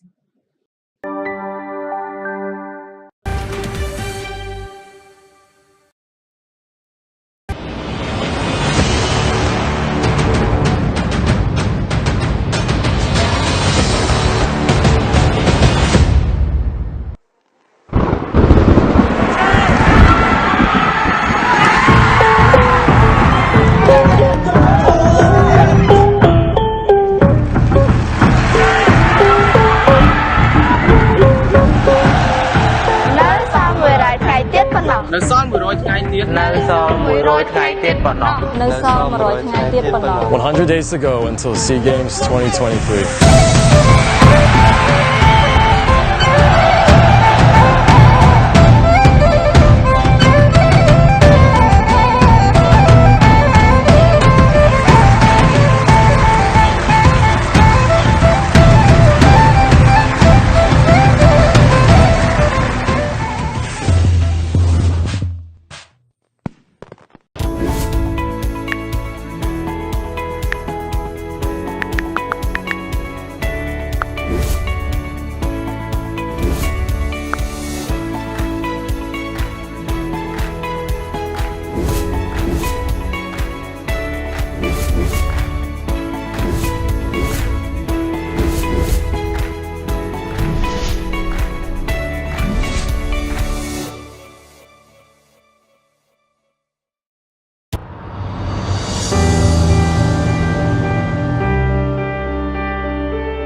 តើលោកអ្នកចិត្តរៀបអាពាហ៍ពិពាហ៍មែនទេ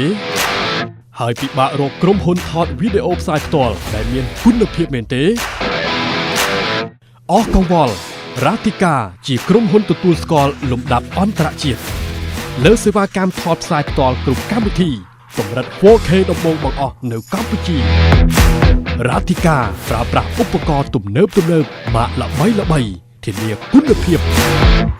ការផលិតតាមបច្ចេកវិទ្យាទាន់សម័យរ៉ាទីកានឹងជួយធ្វើឲ្យកម្មវិធីលោកអ្នកកាន់តែមានភាពអស្ចារ្យ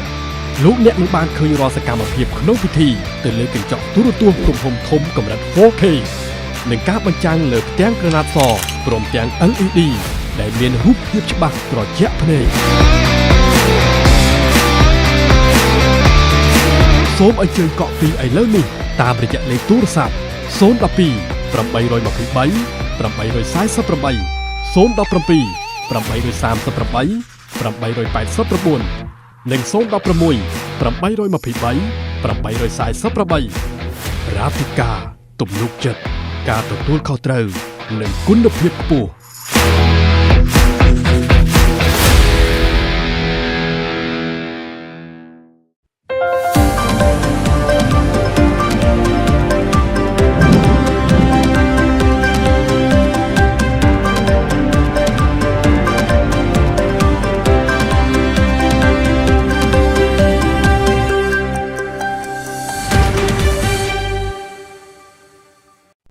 You're watching EAC News. Thanks for joining us. Prime Minister Hun Sen remarked on how Christianity has been practiced in Cambodia now for 100 years, and the religion has gone through hardships along with Cambodian citizens, such as through war and genocide. EAC News reporter Anthony Ellis has the details. Speaking on the occasion of the 100th anniversary of the presence of Christianity in Cambodia at Kopik on Friday morning, Prime Minister Hun Sen said the 7th of January Victory Day resignated the right of the life of the Cambodian people and has allowed Cambodia to develop in its current state of progress today, which includes allowing for the continued practice of Christianity. ពេលយើងមានទុកគឺយើងមានទុកទាំងអស់គ្នាតាមរយៈនេះអ្នកទាំងអស់គ្នាអាចយល់ដឹងបានហើយថា7មករាមិនមែនគ្រាន់តែធ្វើឲ្យរស់ឡើងវិញនៃជីវិតមនុស្សប៉ុណ្ណោះទេក៏ប៉ុន្តែបានធ្វើឲ្យរស់ឡើងវិញនៅគ្រប់សាសនាទាំងអស់រាប់ទាំងគ្រឹះសាសនាផងដែរ The Prime Minister also called on practicing Christians to actively take part in maintaining the current state of peace in the country. តើបានឃើញសោកនាដកម្មដែលបានកើតចំពោះប្រទេសដែលមានសង្គ្រាមហើយដែលក្នុងនោះគ្រឹះសាសនាក៏បានរងទុក្ខវេទនាផងដែរសម្រាប់កម្ពុជានៅពេលនេះក្រោមម្លប់នៃសន្តិភាពយើងកំពុងតែទទួលផលពីសន្តិភាពនេះដូច្នេះត្រូវប្រើប្រាស់ឲ្យអស់នូវសក្តានុពលនៃសន្តិភាពដើម្បីធានាដល់ការអភិវឌ្ឍរបស់យើង Many Christians who attended Friday morning's program expressed their happiness over the Prime Minister Hun Sen's personal attendance and the meaningful speech he gave on the occasion of the Christianity's 100th anniversary in Cambodia. They also supported the Prime Minister's call to help maintain peace in the country. កាលណាមានសន្តិភាពទើបប្រជាជនរស់នៅក្នុងប្រទេសមួយមានសុខសន្តិភាពនិងសេរីភាពនៅក្នុងការអនុវត្តសាសនាបាទតើតែមានសន្តិភាពជាតិទើបមានសេរីភាពនៃសាសនា ចង់ចូលរួមចំណែកយ៉ាងធំធេងសម្រាប់គ្រីស្ទបរិស័ទនឹងដើម្បីរក្សាសុខសន្តិភាពជូនប្រជាពលរដ្ឋជូនប្រទេសជាតិផងដែរមានតម្លៃធំធេងណាស់រកកាត់ថ្លៃមិនបានទេបាទមូលហេតុដែលយើងមានសិទ្ធិសេរីភាពក្នុងការជឿទៅលើសាសនាផ្សេងៗដោយសារតែថ្នាក់ដឹកនាំរបស់យើងបានយកចិត្តទុកដាក់ដើម្បីនឹងឲ្យប្រជាពលរដ្ឋទាំងអស់មានសិទ្ធិដើម្បីនឹងទទួលមានសិទ្ធិក្នុងការទទួលយកសេចក្តីជំនឿផ្សេងៗគ្នាដោយសារតែយើងមានសន្តិភាពនៅក្នុងប្រទេសជាតិរបស់យើងពេញចិត្តនឹងសន្តិភាពរបស់ប្រទេសជាតិពិតជាពេញចិត្តហើយនឹងរំភើបនឹងគ្រប់គ្រងនឹងចូលរួមគ្រប់ផ្នែកទាំងអស់ដែលគ្រិស្តនិកអាចចូលរួមបាន There are three major denominations in Christianity: Catholic, Protestant, and Orthodox. Christianity officially came to Cambodia as a Protestant denomination in 1923 through the missionary Dr. Arthur Hammond and his wife, as well as David W. Elson, Upon arrival, these missionaries learned to speak and write Khmer and opened a small Bible school. A Cambodian Christian assisted Dr. Arthur Hammond in translating the Bible into Khmer. Christianity, as well as other religions, was suspended during the Khmer Rouge regime. However, in 1990, Cambodian Christians were able to once again enjoy full freedom of religion with the legal permission to reopen churches for worship. Anthony Ellis, EAC News. You're watching EAC News. Thanks for joining us. Prime Minister Hun Sen remarked on how Christianity has been practiced in Cambodia now for 100 years, and the religion has gone through hardships along with Cambodian citizens, such as through war and genocide. EAC News reporter Anthony Ellis has the details. Speaking on the occasion of the 100th anniversary of the presence of Christianity in Cambodia at Kopik on Friday morning, Prime Minister Hun Sen said the 7th of January Victory Day resonated the right of the life of the Cambodian people and has allowed Cambodia to develop in its current state of progress today, which includes allowing for the continued practice of Christianity. ពេលយើងមានទុកគឺយើងមានទុកទាំងអស់គ្នាតាមរយៈនេះអ្នកទាំងអស់គ្នាអាចយល់ដឹងបានហើយថា7មករាមិនមែនគ្រាន់តែធ្វើឲ្យរស់ឡើងវិញនៃជីវិតមនុស្សប៉ុណ្ណោះទេ You're watching EAC News. Thanks for joining us. The Secretary General of the Cambodian SEA Games Organizing Committee, Vat Chamrun, said during a press conference on the Kun Khmer event to be held at the 2023 SEA Games that wearing a krama headband is now also included in the terms of competition. EAC News reporter Dekanin has more details.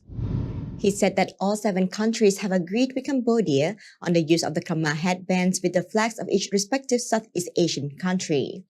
Each country is also free to use the armband of their own choice. Cambodian Kun Khmer athletes traditionally wear an armband made of raw yarn with the belief that this supports the spirit of the fighters. The CAMSOC Secretary General said, "We are determined on the use of krama with each country's flag on front.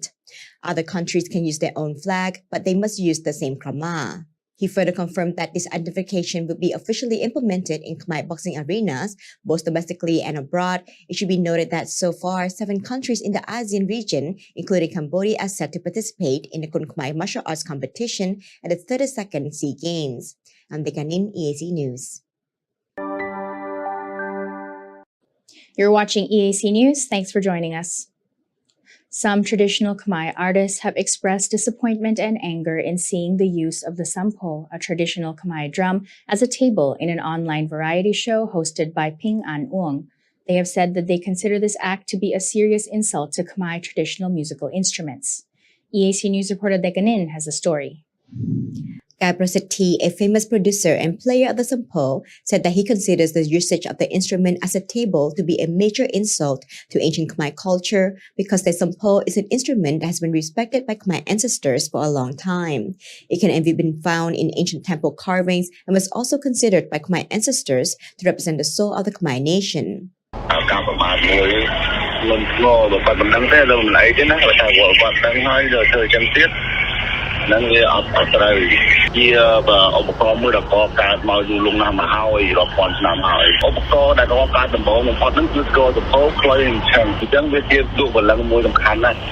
Professional dancer Hang Pisal, who has been playing the sampo for 20 years, said he could not accept this insulting act as the drum is an ancient instrument that artists have always respected as a valuable relic representing Khmer culture. របស់សការៈគឺសុភ័ក្រហ្មងចាមានតាំងពីបាយសី5ថ្នាក់5អីគេមានភូមិទានផ្លែឈើគ្រប់សពដើម្បីស្វាយហើយដល់ពេលយើងឃើញរបស់ដែលយើងគោរពជាទីគោរពដូចយើងធ្លាប់ឃើញនិយាយមកថាយើងគេយកព្រះយើងទៅអង្គុយដាក់កែវទឹកលើក្បាលចឹងខ្ញុំមានអារម្មណ៍ថាយើងជឿចាប់ពួកខ្ញុំអ្នកសិល្បៈអ្នកនៅក្នុងសាលាវិទ្យាសិល្បៈបងប្អូនបុរាណតាំងពីល្បាំទៅឲ្យខំតែថែរក្សា In addition to traditional Khmer artists, there are also those who love traditional Khmer musical instruments, such as the Secretary of State of the Ministry of Social Affairs, Veterans and Youth Rehabilitation, Amchen Makara, who reacted to this incident, saying it showed a lack of consideration and respect for the instrument. He said, "Is there a lack of tables?" The producer of this program did not make an in-depth consideration of how valuable the drum equipment from our ancient Khmer heritage is. The sampo before a concert, musicians always burn incense as offerings. Other Khmer traditional drums are used to celebrate victory. Secretary of State M. Makara said that he supports the content of the interview and the production of such programs, but he strongly opposes the use of this valuable Khmer classical instrument being used as a table to place glasses of water and which guests can almost place their feet on. He further stated, was this intentional or unintentional? I hope the owner or producer does not just delete the video and properly reflects on their actions. The Dean of the Faculty of Music at the Royal University of Fine Arts, Kai Doriwan, has said that this was not the first time that the Sampo had been used as a table placed on the ground without clear understanding. For Professor Kai Doriwan, the Sampo is a great teacher, like a parent to a child. Nice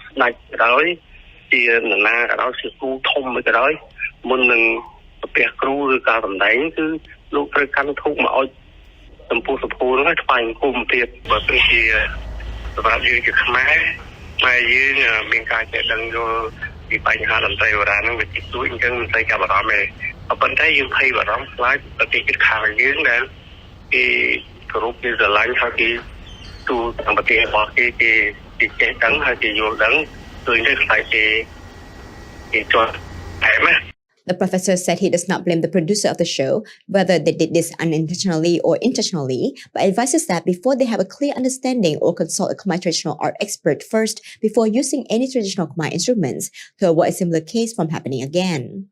In response to this criticism, Beng An Ong, the creator of the online show Think with Beng An, released a video apologizing for his mistake and also deleted the original video in question. He stated that he had no intention of insulting the traditional instrument.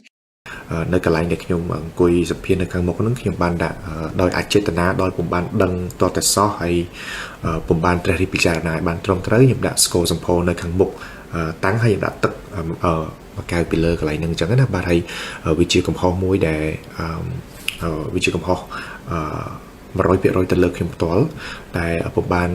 គិតតែបានដិតដល់ He also thanked the many artists who commented for educating him and providing constructive criticism and explanations.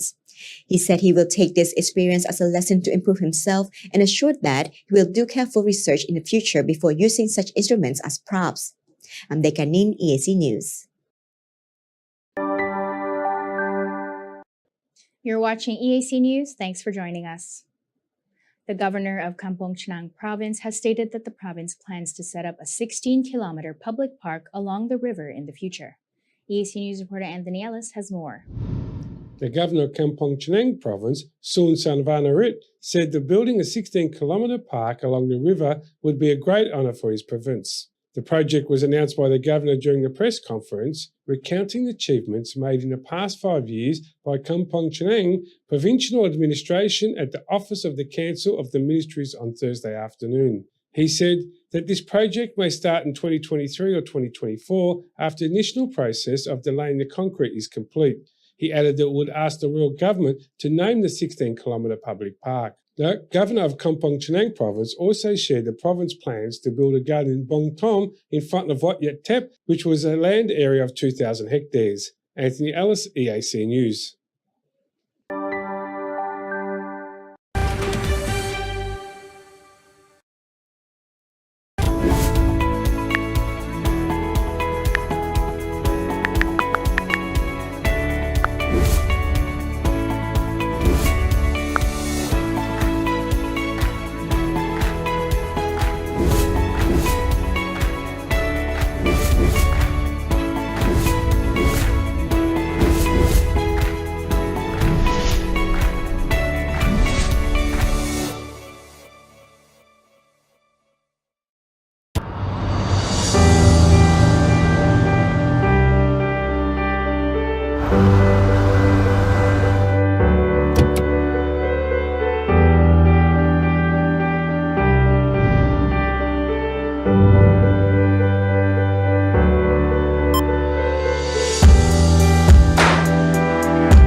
តើលោកអ្នកចិត្តរៀបអាពាហ៍ពិពាហ៍មែនទេហើយពិបាករកក្រុមហ៊ុនថតវីដេអូផ្សាយផ្ទាល់ដែលមានគុណភាពមែនទេអស់កង្វល់រ៉ាទីកាជាក្រុមហ៊ុនទទួលស្គាល់លំដាប់អន្តរជាតិលើសេវាកម្មថតផ្សាយផ្ទាល់គ្រប់កម្មវិធីកម្រិត 4K ដំបូងបង្អស់នៅកម្ពុជារ៉ាទីកាប្រើប្រាស់ឧបករណ៍ទំនើបម៉ាកល្បីធានាគុណភាពការផលិតតាមបច្ចេកវិទ្យាទាន់សម័យរ៉ាទីកានឹងជួយធ្វើឲ្យកម្មវិធីលោកអ្នកកាន់តែមានភាពអស្ចារ្យលោកអ្នកនឹងបានឃើញរាល់សកម្មភាពក្នុងពិធីទៅលើកញ្ចក់ទូរទស្សន៍ទំហំធំកម្រិត 4K និងការបញ្ចាំងលើផ្ទាំងក្រណាត់សព្រមទាំង LED ដែលមានរូបភាពច្បាស់ត្រជាក់ភ្នែកសូមអញ្ជើញកក់ពីឥឡូវនេះតាមរយៈលេខទូរស័ព្ទ012 823 848 017 838 889 និង016 823 848 រ៉ាទីកាទំនុកចិត្តការទទួលខុសត្រូវនិងគុណភាពខ្ពស់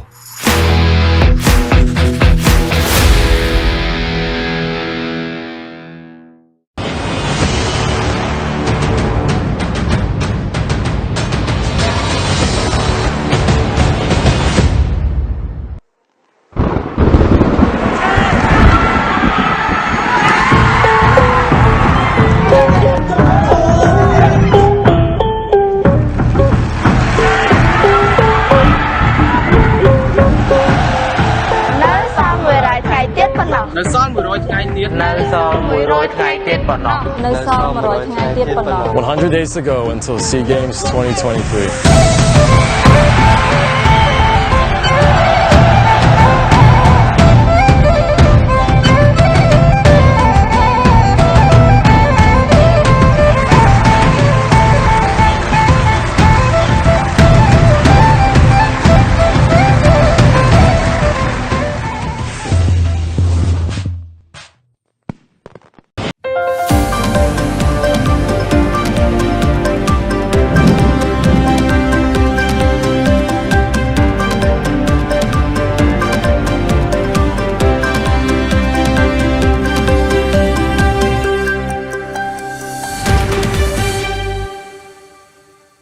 You're watching EAC News. Thanks for joining us.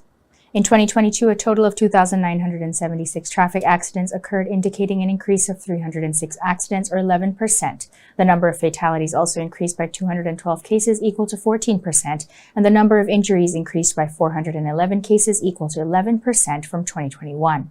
EAC News reporter Anthony Ellis has more details.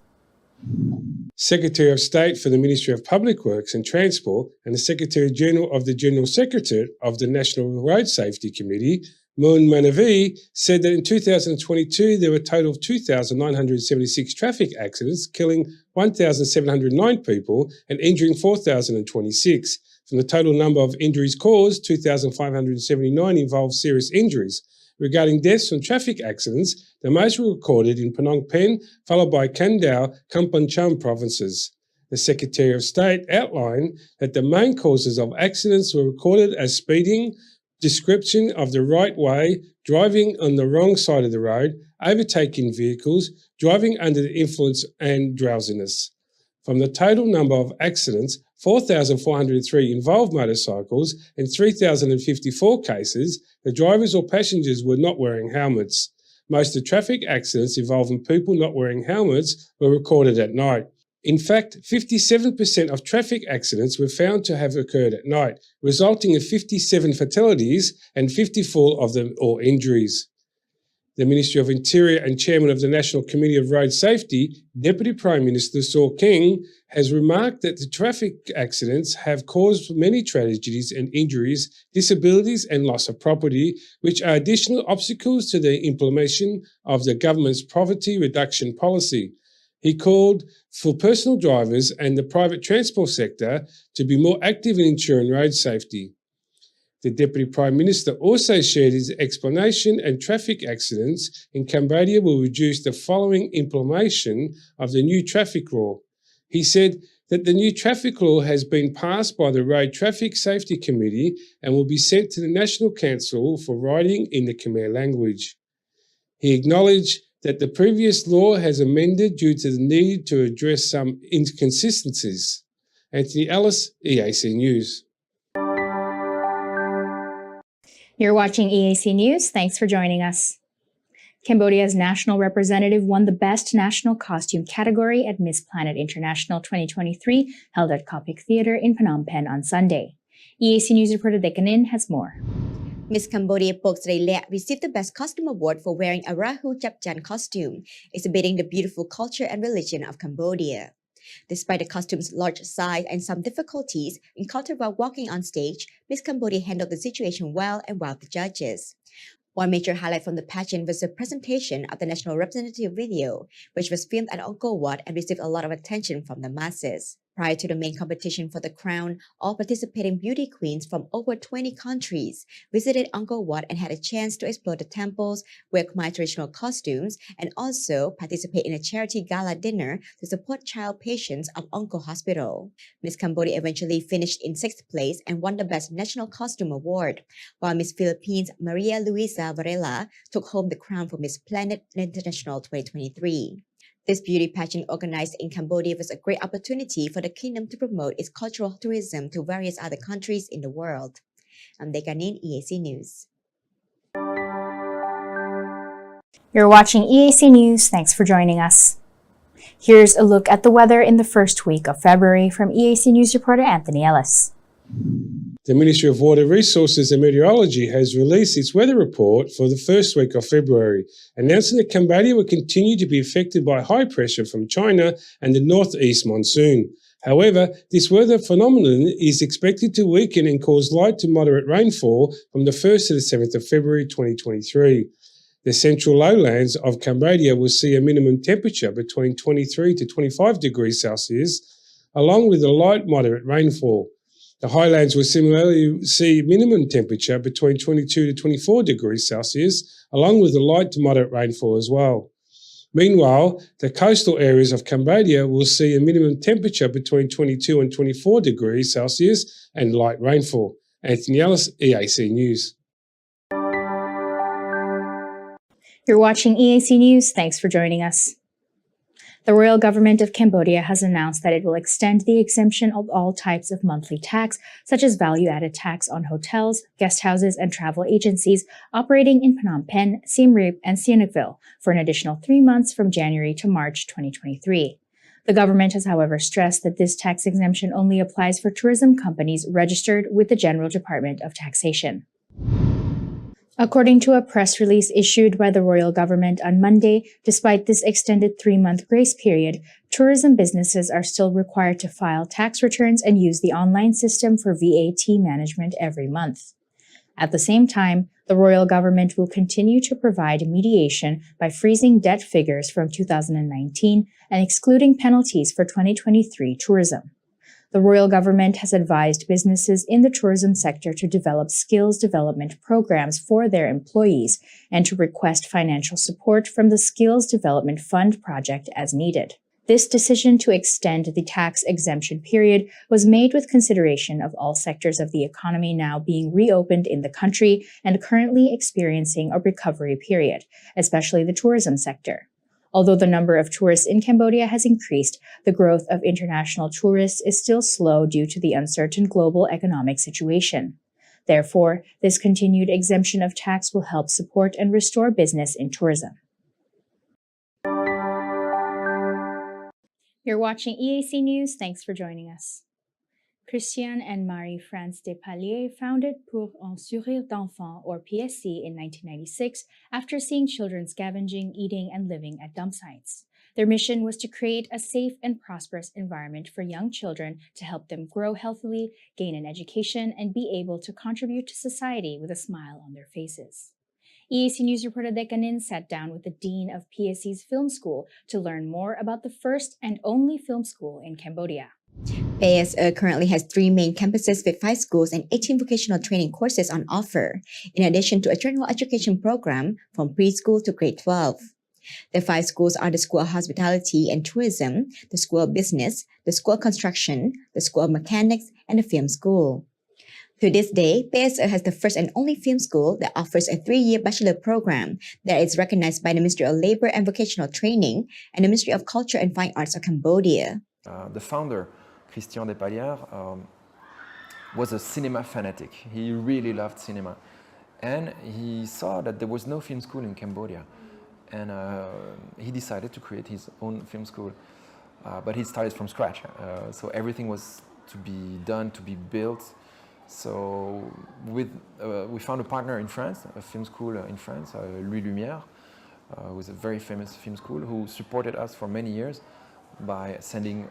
teachers to train our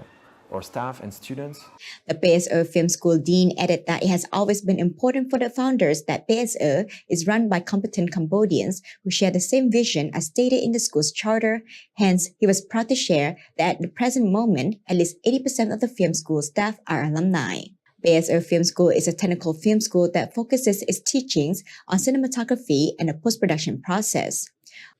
One recent notable alumnus from the school is Van Kong Ki, whose short film Sound of the Night, co-directed with Sok Chan Rado, held its world premiere at the prestigious Locarno Film Festival in Switzerland and has won many local and international awards since. Film school is a technical school, so we don't really train them on how to become a filmmaker. When they become filmmaker, it's a happy, it's a lucky experience. We teach them really the basics of that. So, but some of them have really understand very well about the art, about the commitment that it requires and the passion to become successful in the film sector. Sakre said he would like to expand the film school and see the addition of new departments, such as a sound department, an acting department, and even a screenwriting department one day. However, before that day comes, he believes it is important to strengthen the school's current structure and foundation to be as strong as possible. Finances and human resources are also another concern. The yearly budget of PSO is $7 million, so it's a lot of money that we need to find. So it's a lot. But we have 600 staff. We have 6,000 kids in the program. 6,000 meals per day are prepared, and 5 vocational training schools. Film school equipment cost is quite expensive. So yeah, it's a big challenge. If you would like to know more about PSO, their activities, and how you could join or show your support in any way, please visit their website, pso.ngo. Stay tuned for the full interview with the PSO Film School Dean coming soon on EAC News. I'm Dekanin, EAC News.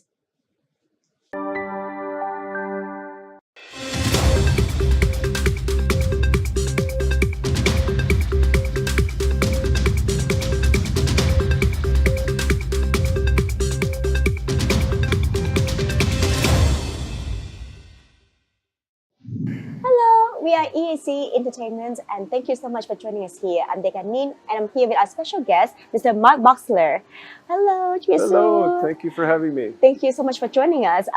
Mark, can you tell us a little bit about yourself and how you come into this career? Well, I'm Canadian, and I was a cinematographer, became a filmmaker, and growing up as a boy, I've always loved the movies. But then in my adult life, especially my university years, I realized that I enjoyed real stories, nonfiction. And because they would take me into places that I didn't really have an awareness of as a child. One of my favorite books was National Geographic growing up. So I used to love going through the photographs, and that's probably where I developed my interest in photography as well. So wanting to visit a lot of those places, learn what those people were exploring, whether it was science, geography, culture, and that kind of, I guess, indirectly brought me here to Cambodia to make a film on your culture, Bokatau. Well, so what made you decide to choose Bokatau as a topic for your documentary? A few reasons. One is because when I was doing my research on Cambodia through film, I realized there were a lot of films on the killing fields, on the genocide, on land appropriation, on all of these things which are, in a way, it only shows one side of Cambodia, but internationally, it's what people are left with, the impression of Cambodia. Like you realize the number one tourist destination besides Angkor Wat, are the killing fields, or Tu Slang, right? Like that's horrible, but still, people they come for that kind of a tourism, and this in their mind is especially in Phnom Penh is why they come here. So in a way, when I finally came to Cambodia, because I'd done a little bit of research ahead of time and realized that I wanted to at least begin developing this project, researching it a bit more once I was here, once I had met with Grandmaster Sen Kim Sien at his club in April of 2010. In my interactions with everybody and realizing that this was not the Cambodia that I was experiencing was not the Cambodia that I had learned about through cinema. And that's really what it came down to. So I spent a lot of time making notes, about the tuk-tuks and the tuk-tuk drivers and the little, just details and things like that, cultural details, visual details. A lot of what I was experiencing, a lot of the things that was new to me, and I love to discover. So I very much appreciate when I can get into something new. And then I ended up putting a lot of those in layers throughout the film, such as the monks going from door to door every morning. And it turns out, I didn't know this at the time when I started filming, that one of our lead characters or the subjects in the film was himself growing up as a boy, a monk. And so I was able to do a lot of linkages, this way. So I wanted to, through the film, basically take Western audiences into this world that was undiscovered, and the story of lost culture experienced through the people who have lost culture, and are doing everything that they can at the grassroots level to bring it back. And I don't think many people in the West understand what that's like, because certainly they've been through wars in the past, but they've never on their own doorsteps had their culture or their identity threatened, Who am I? And come out of that 4 years later and having to rebuild not only infrastructure, buildings and whatnot, but, their own sense of identity. So, and still to this day, Khmer people, I think, struggle you have in your region, you have Thailand, which is economically very dominant, and Vietnam as well, and to a lesser extent, Malaysia. And Cambodian people are trying to sort of rise up, and you have amazing things here. You have so much pride here, but it would be nice to sort of, for the international community to see that a little bit more. So I guess in a way, I'm kind of doing my part. Nobody asked me to do it. It just felt like, the right thing to do at the time. Well, thank you for doing it. So you mentioned that how you met the Grandmaster in 2010. Yeah. So how long was the documentary process was for you? Like when did you start filming and when did you finish? So we had a release date in 2018. Now, people are a bit surprised because, yes, we started in 2010, but we filmed between 5 years, but we came back actually in 2018, and I filmed a little scene at the very end. So, in fact, there's 8 years of filming in there, right? Yeah. And that was never my intention. My intention was to spend maybe half a year. In the beginning, we spent 7 months filming Grandmaster in his club, getting to become comfortable, getting them to become comfortable with us, having cameras around always, building the trust, those relationships. Sometimes it's not easy, especially when you're not Khmer, you're a foreigner. So there's a little bit, why are you here? What do you want? And are you going to try to make money from me? And eventually those concerns go away. And then you start getting down to the real core of people, like why people do what they do, why is Master so determined to succeed, and what are his demons in life, what are his challenges, what is it that's going to be an obstacle for him moving forward. Same with his students as well, what are their challenges. So developing those relationships of trust take time. Because it's a nonfiction film. And this is one thing people don't realize, I think, in Cambodia, like what is a nonfiction film? It's a real story, it's a real journey.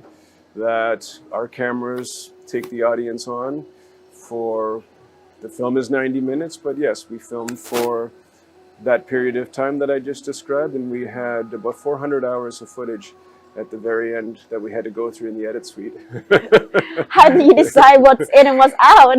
It's very difficult because you're spending a lot of time with people and you're using their time, and you don't want to feel that you're wasting people's time when they don't end up in the movie. And we had to make a lot of apologies to some people who didn't end up in the final cut. But at some point you have to go with in some ways the strongest characters, but also the strongest stories. And also there has to be a bit of an arc. And what I mean by that is as a filmmaker or as like a writer, you have a beginning, a middle, and an end. And when you're tracking someone's growth, what have they learned? What crisis do they run into? How do they come out on the other end? You know, like you look for these sort of patterns. And yeah, I mean, that gets into the art of filmmaking a little bit, maybe too boring for your audience. But yeah, it took us 3 years to edit as well because of all the footage that we had. So, but one thing I'm going to say though, you asked a question earlier about why we came to do the film, but why Bokitao and not one of the other subjects which everybody else was doing. One thing that I realized when we started showing the film internationally at a lot of the festivals, we did festivals in 2018 we wanted to release the film here in 2020, but then we had COVID, so we ended up doing a lot of more festivals. Some of them were online, so the audiences would watch them from home, which was kind of interesting. But we would get like 300 audiences at a time, you know, that way. It was great, and sometimes more than what you would fit into a theater. But what we realized, especially when we were showing the film in America, in a lot of Khmer communities, like Long Beach, like Minneapolis, like Philadelphia, Lowell, Massachusetts, Dallas, Houston, is that not only were a lot of people coming out because they were interested in the film and learning about themselves, but a lot of young people came out, and a lot of young girls especially. And they came because they wanted to learn about their culture. They said, I'm an American, I'm a proud American, but I have this part of me, I look different, right? I went to high school and I'm the only Khmer. What is Khmer? Others are maybe Chinese, you know, or the Korean or so. It's like, I'm different. My parents eat a different food. We speak a different language at home. You know, we have different interests. My parents have Angkor Wat pictures all over the living room, with little statuettes and whatever. And our friends come over who are Western and they, what is all this? You know, so I at one point I would push this away thinking it was my parents, but I realize now that it is inside of me, that it is part of me. And now through our film and the interest people have, young people have in our film, is that they want to learn about themselves and that their culture and that their own identity, you know, their traditions. And through films like our own, they're able to. They can go on YouTube or wherever they might see the film,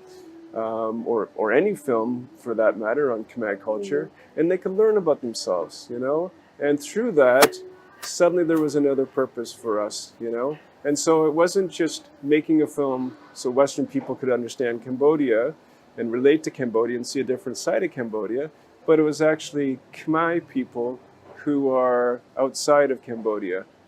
could do the same, could learn about Cambodia, could understand Cambodia in a different way than that they had before, right? Yeah. Amazing, huh? And so far, the festivals, circuits, the reception has been very positive. Festivals have been great. Yeah. Really have. We won, I think, about 24 awards now. Woo! Yeah, internationally. Yeah. Like as far away as India, I think is the furthest. Canada, USA, lots in Europe. They're just all over. I think we even have an award in Brazil too. I'm not even sure anymore. You're so popular. No, to be honest with you, I'm a humble filmmaker, right? And to get one award would just be enough to sort of say, yes, you know, we have something. But awards are one thing, but really, it's when you are sitting in the seat in the theater with an audience, and you are seeing the expressions on their faces, and especially when you are working on certain scenes, and you're hoping that, you know, there's emotion building, you know, like, for example, when the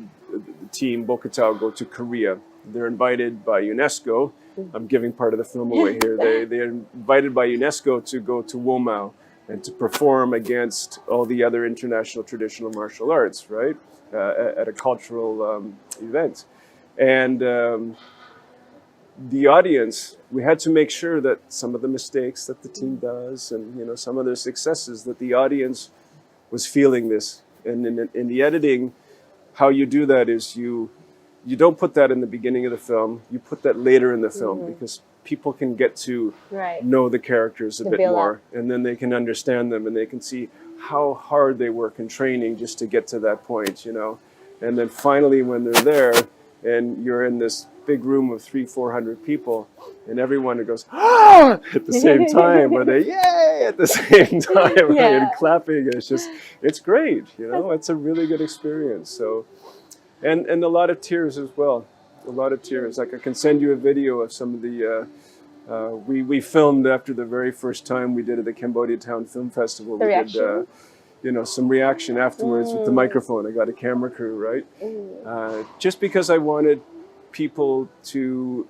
I wanted to see if it was working, right? Because that's your worst fear as a filmmaker. You may have an idea in your head and you may do some test screenings and things, but when you bring it to a real audience, you never know how it's going to go,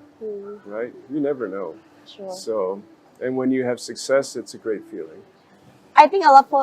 of stuff for the filmmakers, they're not about accolades anyway. It's about how the audience reacts to their films because it's more like your passion, right? Yeah. It's not about commercial value mostly. Okay, so you did talk a little bit about your film already. Can you give us a quick summary without too much giveaway for the documentary? What happens in the film? Yeah, just a little bit of the summary. Okay. Well, I mean, as a summary, a synopsis, it's the story of this man here, Grandmaster Sun Kim San, and he is a survivor of the Khmer Rouge genocide, and he is also a Bokatao master,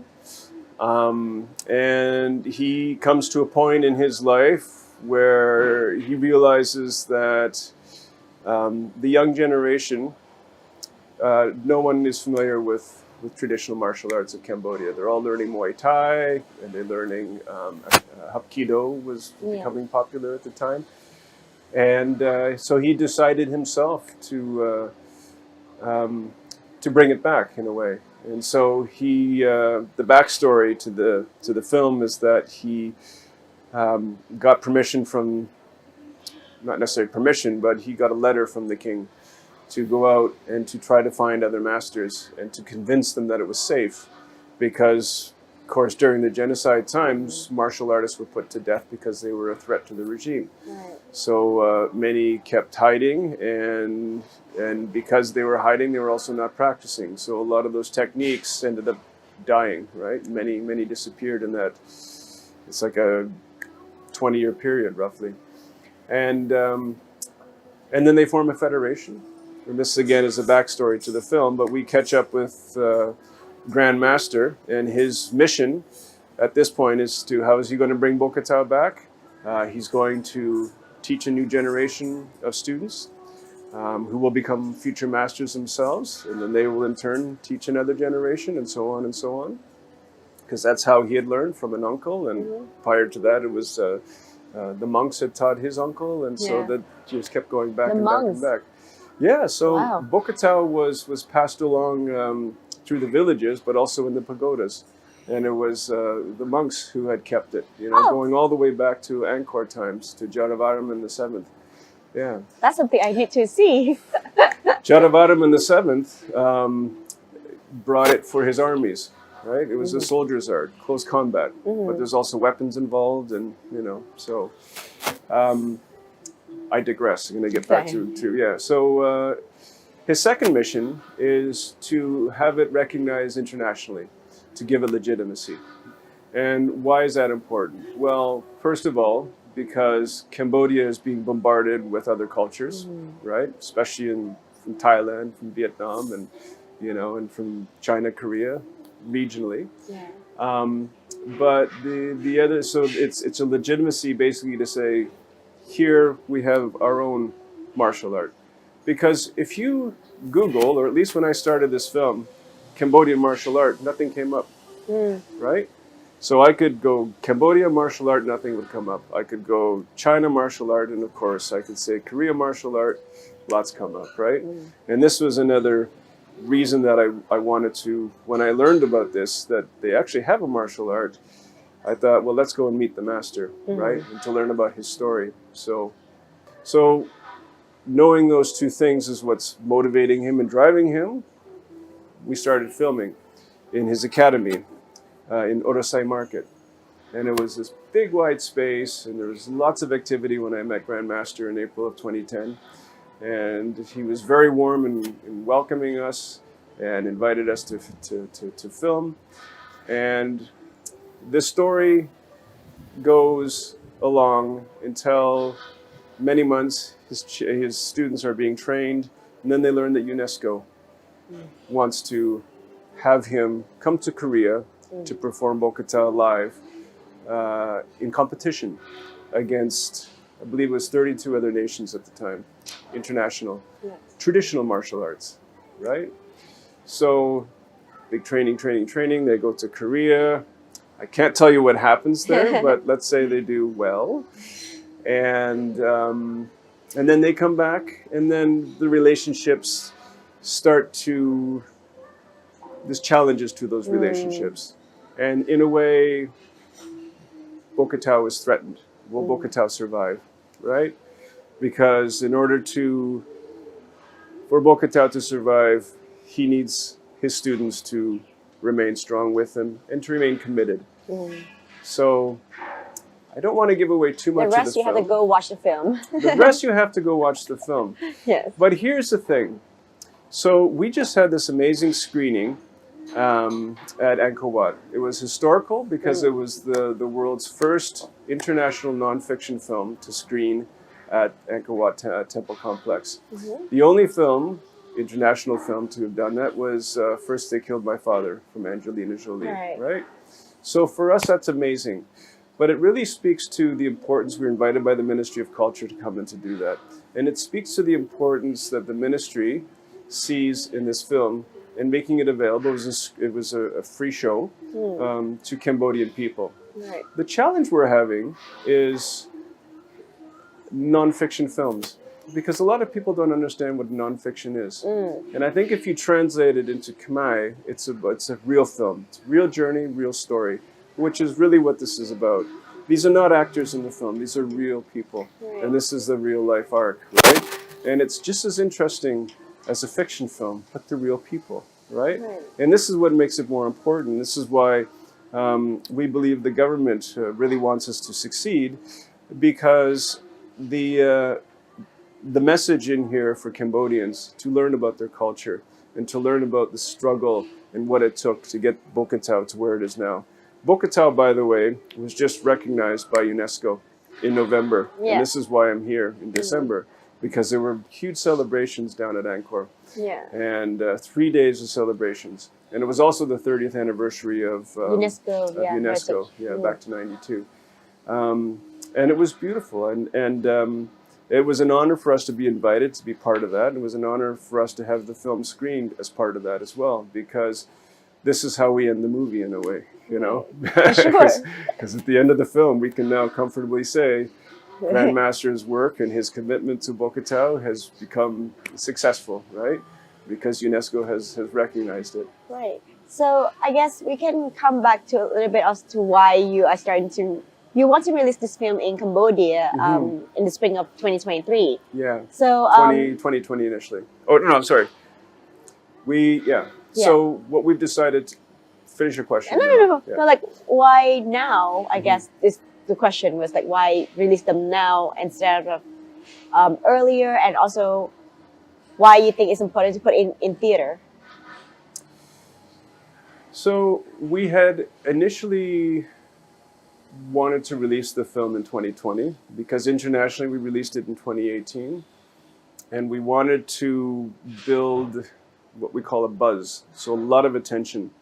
to the film, because we realized that there would be some challenges bringing it to Cambodia because it's a nonfiction film. And so we thought, well, if we get a lot of support internationally, especially in Khmer populations, because everybody's on Facebook, you know, TikTok, you gotta see this film, that it would help us with the momentum to bring it back here. But then COVID happened. And so 2 years, nothing. So we continued to festival the film. We won more awards during that time, not a bad thing. But now, when we see that people are coming back into the theaters in Cambodia, and because of the success now of Bokatau itself with UNESCO, and Bokatau is going to be featured at Sangkran, Khmer New Year, and Bokatau, I'm sure people know this as well, is also going to be part of the SEA Games for the first time in history, right? Yeah. So all of these historical moments mean for us, with all this attention on Bokatau and this real love for Bokatau and support throughout the nation for Bokatau, that the story behind Bokatau and how Bokatau came back needs to come out to people as well, right? Yeah. So what we're going to do is we're going to connect all of this great momentum around Bokatau, and our plan is to release it possibly after the SEA Games in early May, late May, somewhere. No, not early May. Be late May, early June or so. Yeah. So, and why cinemas? Because the film is made for cinema, right? We have 5.1 surround sound, so you can hear things behind you. You can hear, you know, it's an experience. And again, I wanted to do that because when I was going to be showing it in cinemas in the West, I wanted people to experience the sound of the tuk-tuks behind over here, the monks chanting, you know, coming over here, and then you see the monks, you know, coming, you know, and the blessings and everything. The sound of Grandmasters Club with all of the activity and the students over here. There's a different sound over here. And all of the visuals of Cambodia are made for the cinema. So maybe you can watch it on your phone in the future. I don't know, but however you get your content. And so that's why it's important to bring it to cinemas. Yeah. Okay. But you, when we talked earlier, you talked about how you need to do some dubbing. Can you talk a little bit about that? Yeah, so the screening that we just had last week was also historic for us because it's the first time that the film has full Khmer subtitles, front to back. In the past, because half of the film is in English. And the reason we did that was because I wanted to make the film, as I was touching on before, for the international community. And I hadn't realized at that time, or to a lesser extent, the impact it could have here at home in Cambodia. I say here at home because I'm in Cambodia, but I do feel at home in Cambodia. It's true. Good, that's good. So what we needed to do was there are English subtitles currently in the film. Now for the screening last week, everything is Khmer subtitles. But what we have to do now for the release in the spring is called dubbing. And dubbing is very challenging because you have to bring those original people into the studio. Right. And you have to write a script for their speaking parts. And they have to watch themselves and they have to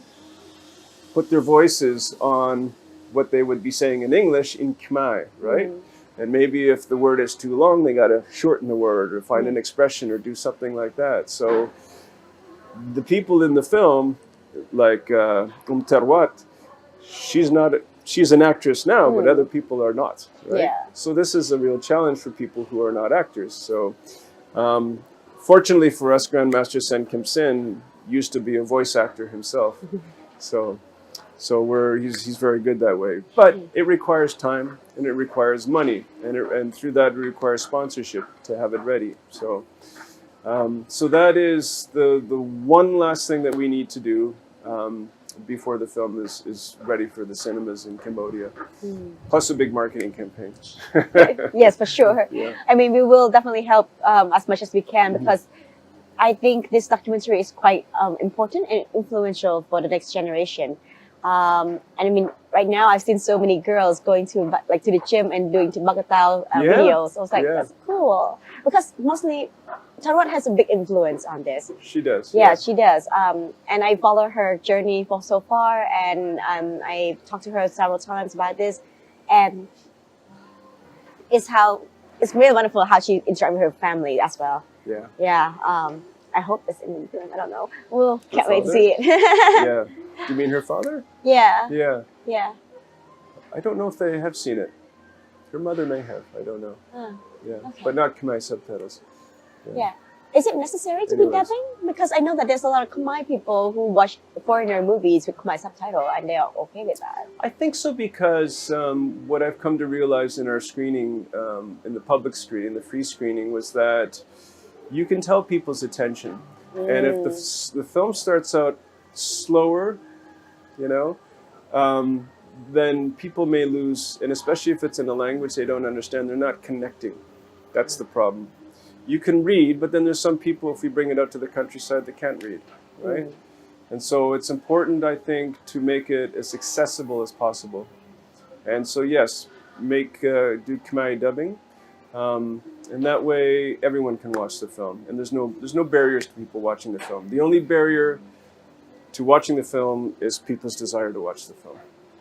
So, and it's an important film to watch. Yes. Because how many people know so much about their culture? You take culture for granted. And this is why a question that I get asked all the time is, why are you, a foreigner, Barang, making a film about our culture, right?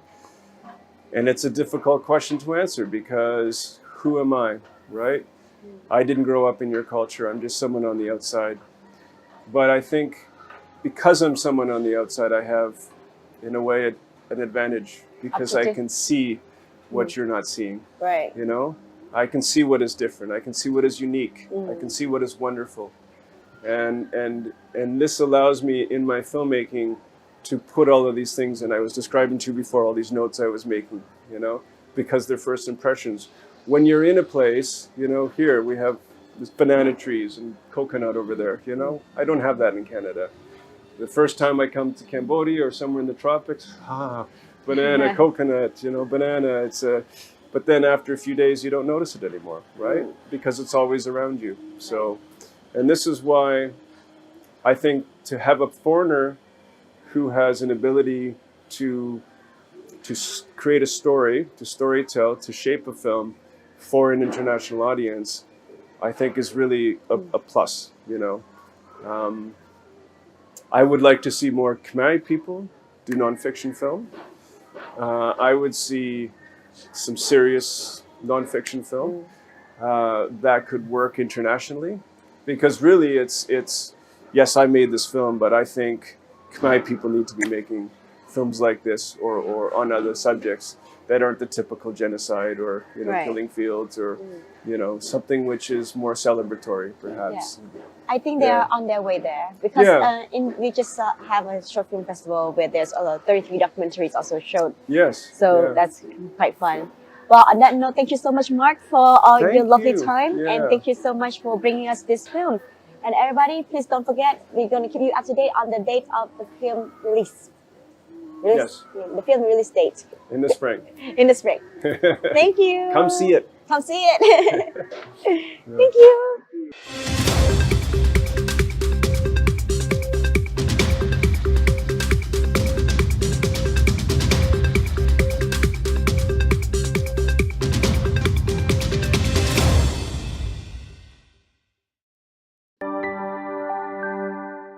You're watching EAC News. Thanks for joining us. A fire broke out at a nightclub called Julie and Anna Tokyo in Sinukville on Monday, killing 2 men and 1 woman while being rushed to the hospital and also injuring 2 others. EAC News reporter Dekanin has the story. This incident occurred on Monday night around 8 p.m. in Village 3, Sangkat 3, Sihanoukville.